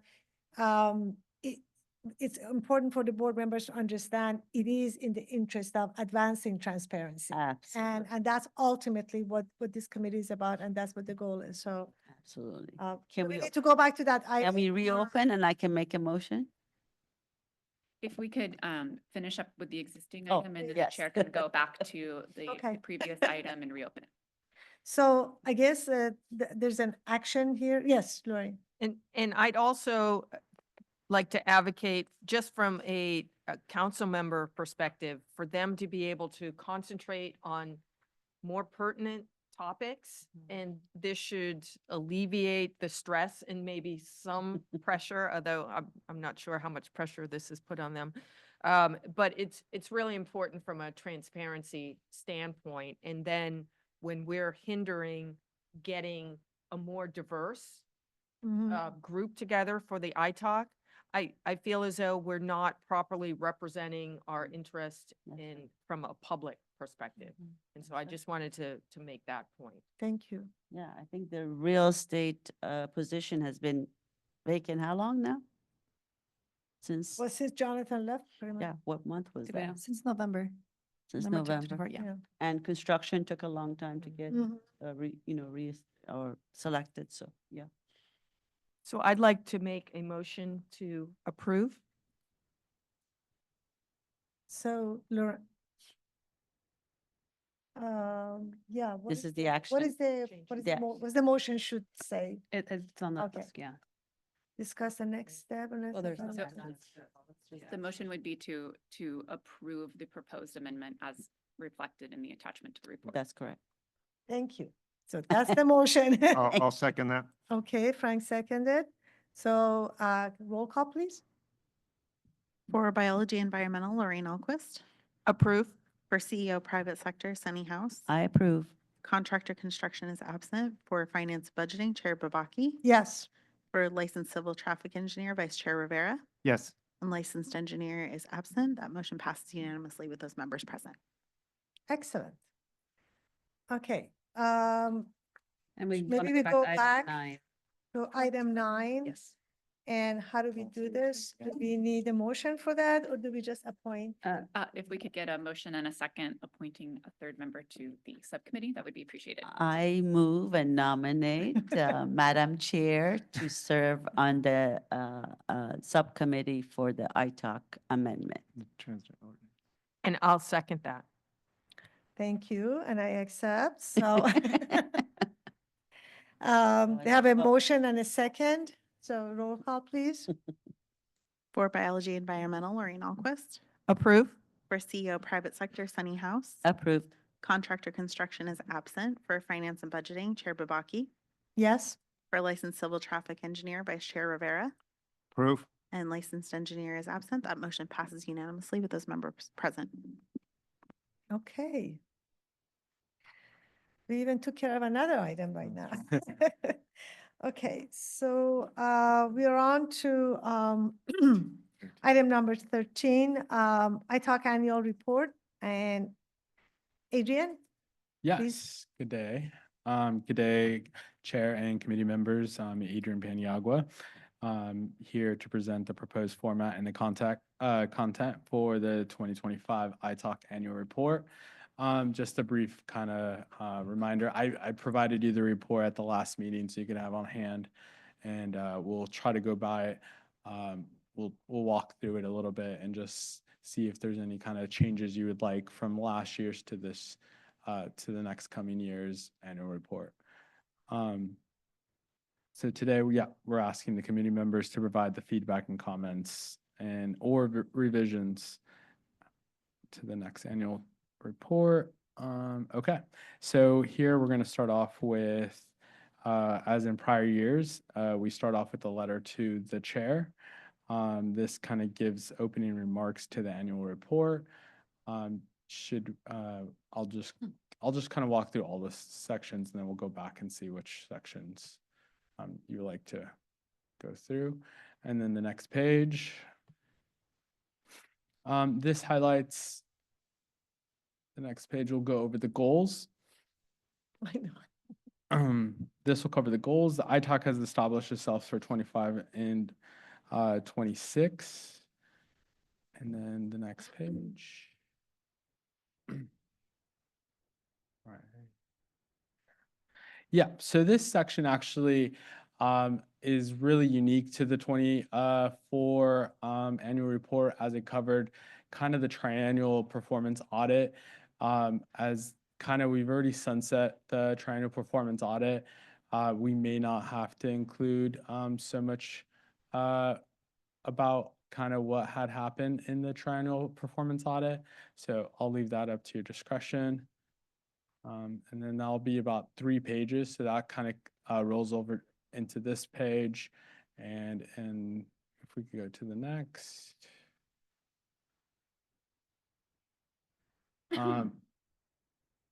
Yep, in this section, it does cover also the triennial performance audit, but more in the process, kind of where we're at in the process on some of the implementations. And then if we go to the next page.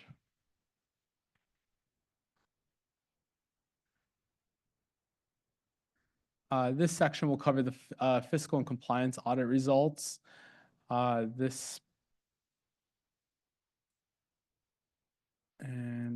Yeah, we can go to the next page. This page last year did cover the funding highlights. It focused on the dollars compared with other sources, focuses on resources, on improving major corridor and local streets and roads. And then the next section. This section highlighted the TransNet and priority projects. So it did cover the ATC, the airport transit connection, LOSAN, and OME. And next section.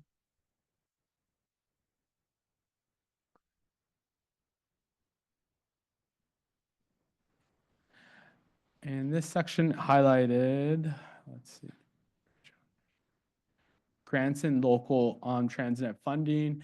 It kind of showed our regional initiatives. Next page.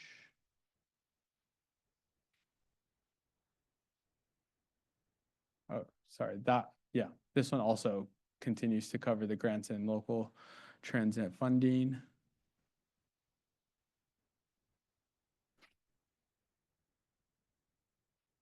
And on this last page, there's a section how readers may be involved in accessing the iTalk meeting, and ask any questions or how to be more involved in the iTalk. So if there's any questions on any sections or any changes that the iTalk has, we're here to kind of take any input or feedback. I just want to make a quick comment. So as you can see, the annual report has expanded to about 14 pages. So it is rather lengthy. I mean, but you guys do a lot. So it's kind of progressed to include more and more information as we have gone forward. As Adrian said, usually at the end of the triennial performance audit, we include information about the audit, which we normally do not include in the years following the audit. So that section could be taken out. But it is up to the ITOS discretion on how much information to include in our annual report. Okay. Is that it? Vanessa, did you want to say something too, or? I know we're good. That's it? Okay. I do want to add that for the TPA recommendation section, we have, last year's was from 2018 and 2021. This year we'll have from 2015, 18, 21, and 24. So that section from, as Michelle said, the TPA from 2024, it depends on how many recommendations you guys want to put in the annual report.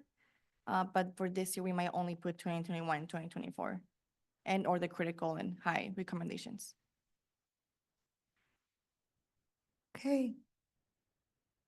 So if the report is complete, are there any public comments?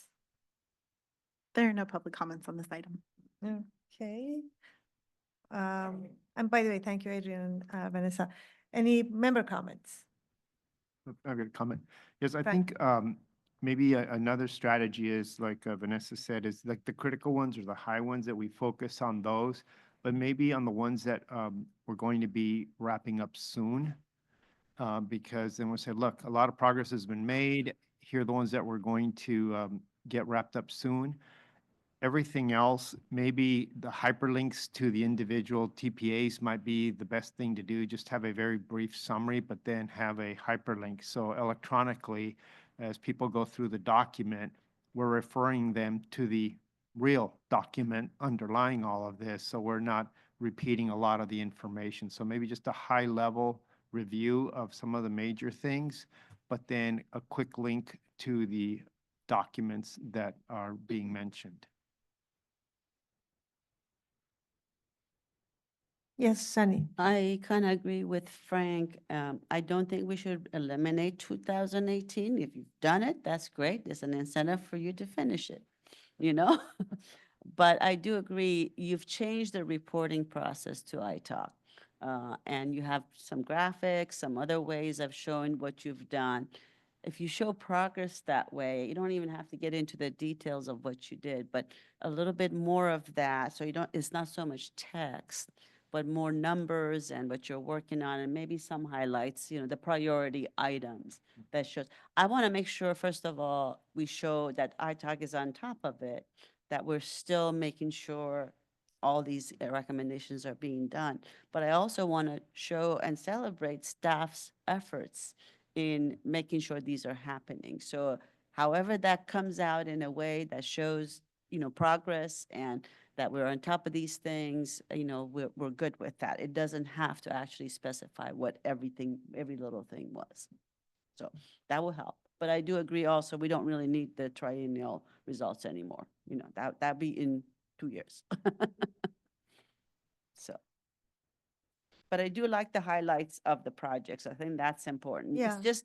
It's another, branding opportunity for Yeah. SANDAG to show, what you're doing and what are all the projects and how this really helps the whole region. It's not just, SANDAG or Caltrans, and especially if you have cities coming in and doing presentations, highlighting their projects is great. So. Any other comments, discussions? Okay, I think this is just discussion. Yep. Feedback. I guess Yep, we'll be back with the initial draft. okay. So this was just to try to get some feedback if there's anything else, but notice over the years, it's really been fine-tuned by you guys. And I was like, I don't know if much needs to be changed besides just kind of pulling out some of that TPA since, it was a TPA year. So, okay, looking forward to bringing you guys the first draft. Thank you. Okay, item number 14, revised fiscal year 25 and 26 to fiscal year 2030 TransNet program and transit-related revenues. And Michelle and Naomi Yang. All right, good morning. We're here to provide an update on our sales tax and TDA revenue estimates, not only for the short-term 5 years, but for our current revised FY 2025. And Naomi Young, our economist, will start off the presentation.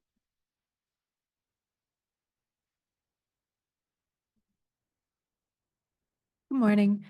So as Michelle said, each year we update our sales tax revenue forecasts, which affects both TDA and TransNet. And throughout the year, we've been closely monitoring economic conditions and also the monthly collections for sales tax revenue. And what they've done is, as we've watched through that, it's really suggested that we needed to do an adjustment to both the fiscal year 25 estimate, along with our annual updating of the short-term forecast. So before I get into how the TransNet sales tax revenue has been tracking through fiscal year 25, I just want to give a little bit of a quick backdrop and highlight that the economy in San Diego has been solid. I mean, we're seeing a stable labor market and along with moderating inflation through 2024, which are both really good signs. At the same time, what we're also seeing is that the economic growth in the region has slowed down. So it's slow but positive growth. And that has translated to, typically we would see solid growth in sales tax revenue as well. But what we've seen is that sales tax revenue has actually been negative for 2 years. And that's what's driving the well, we're anticipating this will be the second year of negative growth. So that's what's driving the adjustments. The good news is that on the longer term, we do expect sales tax revenue to recover a little bit.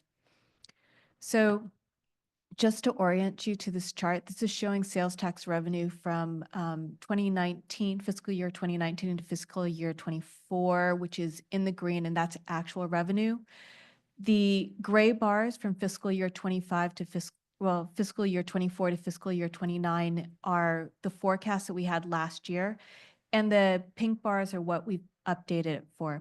So I highlight that fiscal year 24 came in with sales tax revenue just slightly below fiscal year 23. So that resulted in an unanticipated $3 million shortfall. With fiscal year 25, we're seeing much slower sales tax revenue. And as a result, we've had to adjust the current year down by $14 million from what was originally forecasted. You can see moving forward out to fiscal year 29 that year over year, we do anticipate positive growth, but at a much lower level than what was originally anticipated. The net result is from fiscal year 25 to 29, we're forecasting sales TransNet revenue to be about almost $90 million lower than last year's forecast. I'm going to turn this over to Michelle to talk about how that flows through. Okay, thank you, Naomi. So this next chart gives you an idea of what the 5-year comparison is to what the board had approved back in February of 2024. So as shown in Naomi's chart, In 2025, we are expecting approximately $14 million less this fiscal year. And the different colors represent kind of a different section of the TransNet flow of funds. So at the bottom there, you have the blue, which is the administrative 2%. And then the BPNS is right above that. That's the 2% for our bike peds. And then the other off the top is, of course, for iTalk, but that is not based on a percentage. That's a set amount. And that is also, that rises by CPI. So it's not a percentage that comes from the off the top program. So that's why it's not shown on this chart. The next biggest bucket that we see here is that pinkish color, that magenta. That's going to be our major corridor program. So that has a 38% after off the top of the net revenues that comes into SANDAG. The green is the BRT rail ops. So that's our 8.1%. So that helps fund operations on projects that we build, such as like South Bay BRT or Midcoast. The green there is our, wait, I just agreed. The orange is our transit system improvements. That's the 16.1% that goes directly to the transit agencies, and they can use that for operations or capital. And then the blue at the very, very top, that is our local system improvement. So that's our local streets and roads program. That's the program that iTalk monitors, that the money goes straight to the locals, and they use that for their roads, for congestion relief and maintenance. And so this is kind of how it's broken down by fiscal year over the next 5 years. As you can see, there is a drop that's continuing, and then coming back in 2029, we see less of a decrease. So we're starting to see a growth going back up starting in 29 and then moving forward. So this chart is in your report. So this first one is the TDA updated revenues. So the TDA is expected to be about $4 million less for our region, and the SANDAG holds a reserve for TDA. And so what we're doing is we are not going to drop it as drastically as TransNet, because we do have a reserve. So we're going to kind of dip into that reserve and help the transit agencies for this fiscal year cover some expenses. And so that off the top allocation you see there, those are going down by just kind of a little bit at a time. And then the claims section at the bottom, the claims does include a portion of the off the top programs, but I wanted to provide information on the total claims that will be reduced from MTS, NCTD, from SANDAG, and from our CTSA. Next slide. I have it. Why am I asking? Okay, TransNet. So this is our TransNet updated revenues. This is the second chart in your report. So this is similar to what we just showed in the previous 2 slides ago. It is going down by approximately 14 million. There's your off the top program there. So as you can see, your iTalk is a zero change. We have administrative allocations at 2%, roughly about $300,000 less this fiscal year. Our bike program is going to be roughly 300,000. And so the total off the top there, it's about 500. And then going on down, we see major corridor programs going to be about 5.6 million less. Our BRT rail ops, 1 million. I just want to do a caveat for BRT rail ops. So when the transit extension was first passed, we didn't really have any operations. So the money was kind of building up. So now that we're hitting into that, we do have some additional money to help cover us for some decreases in revenues. And then we do see in the long term that revenues will go back up. So as all the way up to 2048, we don't see as big of a problem with these decreased revenues, and we can kind of cover the short term at this time. Transit system improvements is going to be down about 2.2%, 2.2 million. For those, it usually is split 70-30, so 70% goes towards MTS, 30% goes towards NCTD. And then the local streets improvements, you're going to see a $4 million drop. However, that is spread across the 18 jurisdictions. So the biggest agencies that are going to see a hit are the County of San Diego and the City of San Diego. So next steps, we did take this to the Transportation Committee last Friday, and they did recommend moving forward with it. We are coming to you today for discussion. If you have any comments, we can forward those on to the board.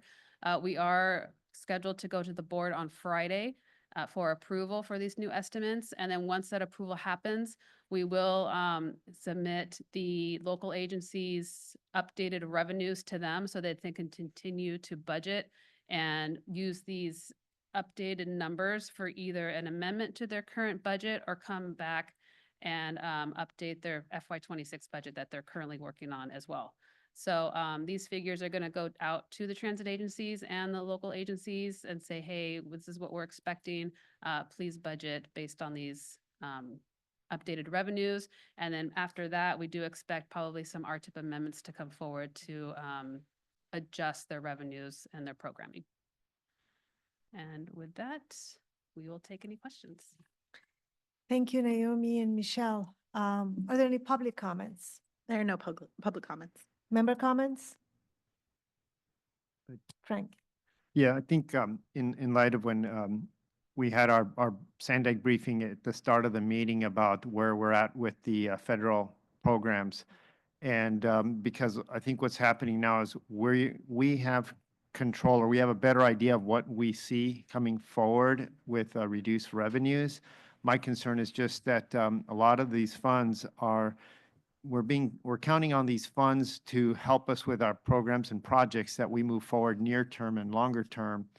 But the projects also have federal funds. And so my concern is that what we're going to see over the next 3 months, 6 months, that causes the board of directors to start moving funds around or trying to do all these budget amendments to try to figure out how we keep the projects that are already out into the construction moving, and those that are supposed to be out this year, if they've got to wait a while. So that's just my concern, but I understand where we're at with the regional funds, and so I appreciate the report. Thank you. Yep, Sunny.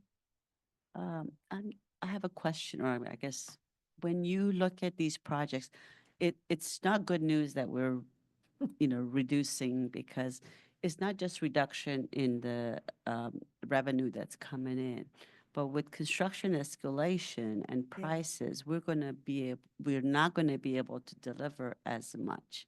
So does that get figured into your planning process as far as really how much you can get, what bang you can get for the buck?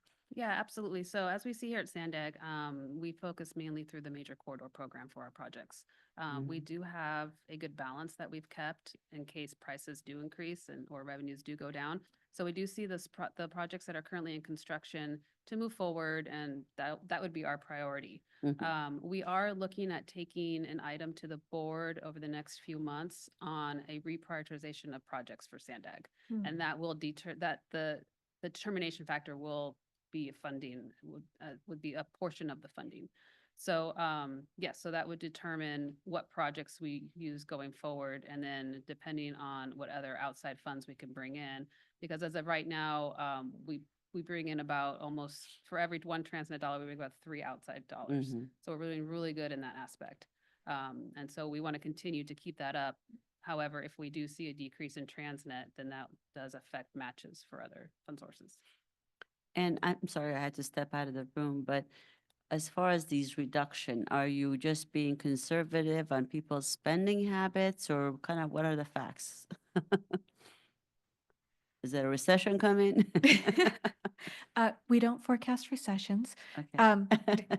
No. So what we are seeing is that in the San Diego region, that it does appear that our economy's growing at a little bit slower of a rate than what we're seeing for the state and the nation. And for economists, when we think about slower overall economic growth, the core engine of that is consumer spending.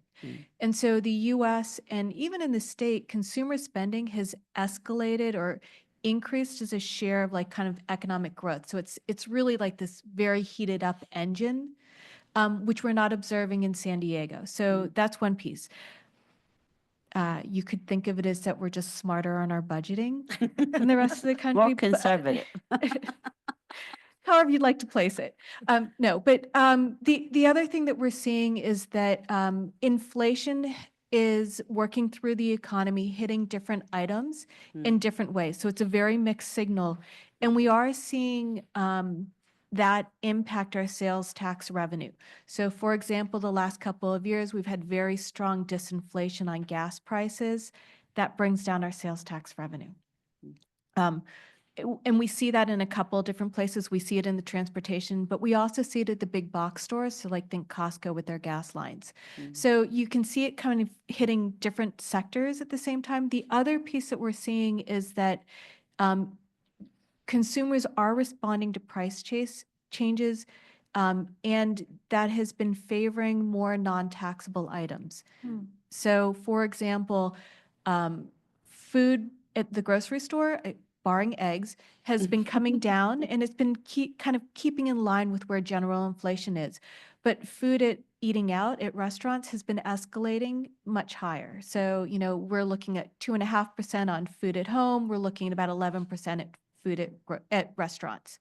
And so, you know, that higher price increase typically would translate to more sales tax revenue, but because they're substituting, we're not getting as much of a gain.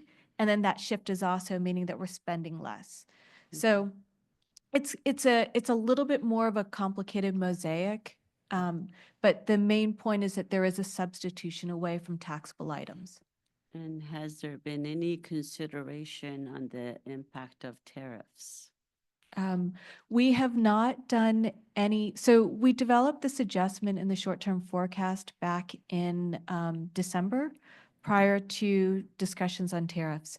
I think that it's at the forefront of everybody's minds, and particularly for a place like San Diego.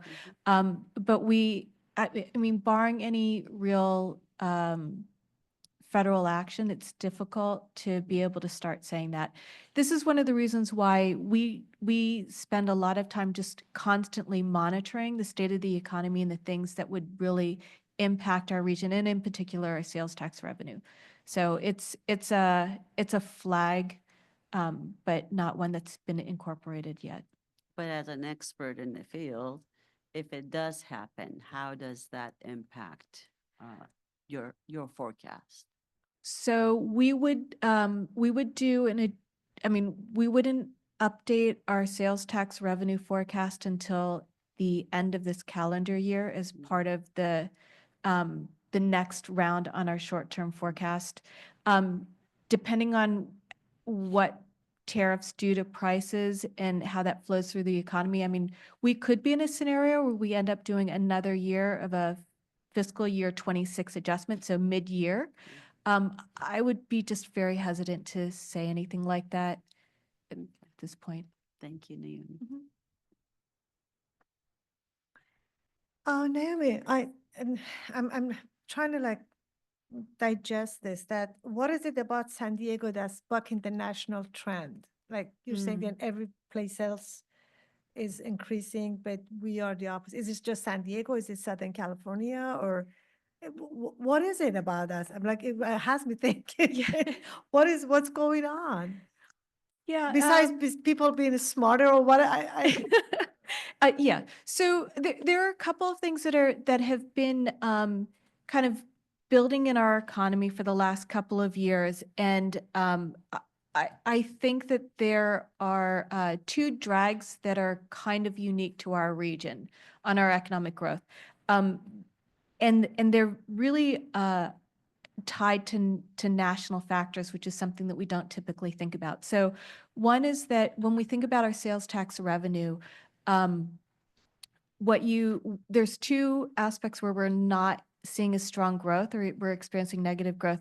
And one is business-to-business purchases. So think of that as like businesses investing in their business, capital investments. Well, high interest rates keep that investment down. So that's one aspect of it. The second is that in our real estate markets, both commercial and industrial and residential, what we've seen is in the really slow markets as well. And so in the residential, we've seen very few transactions, so not a lot coming online. This is because of mortgage rates. And again, we need the feds to lower rates in order to inject some life back into that market. When you have slower purchases on homes, that flows through on our sales tax revenue because now people aren't buying new appliances, they're not buying new furniture, all taxable items that we had a big rush of in post-COVID. So there's a little bit of this unevenness, and then some of these exogenous factors that are kind of causing some slowdown in there. So that's kind of on our sales tax picture. What we're seeing from more of like an business activity in the region, there's been slower job growth. And what we're seeing is that that is in two sectors that typically are very strong sectors for us. So one is manufacturing, the other is professional scientific services. On the manufacturing side, a lot of it has to do with biotech. And these are trends where the data is just starting to come through, and we're just starting to process this to really understand. The upside is that we do have really strong job growth in like retail, leisure and hospitality, so tourism, healthcare. And the challenge there is that those sectors are a really big mix of skills and occupations and going across the pay scale. So we've had several years of really strong inflation. We've had strong wage growth, but that wage growth that's not keeping pace with that. And then we've had the uneven places in where they're spending. And so that's kind of what's causing a drag. I suspect, I haven't looked at the data, that it is a Southern California dynamic. So I don't know if that helps too much. Shed some light, but yeah, I still will think about that. Okay. So any other comments, questions from members? All right, but thank you both very much. Thank you. Okay, I think that's the last item, and we're going to, oh, did I call for member comments on that one? Was there a member comments on that one? We did. Oh, okay, sorry about that. Okay, we get to adjournment. Our next meeting is March 12th. Is it the new location or this location again? Keep you posted. Oh, okay. Hopefully it will be the new location, but no guarantees at this point. Oh, okay. Yes. We'll make sure you know where to go. Yeah, I saw all your moving boxes out there. Yes. Okay, so with that, we adjourn. See you on March 12th.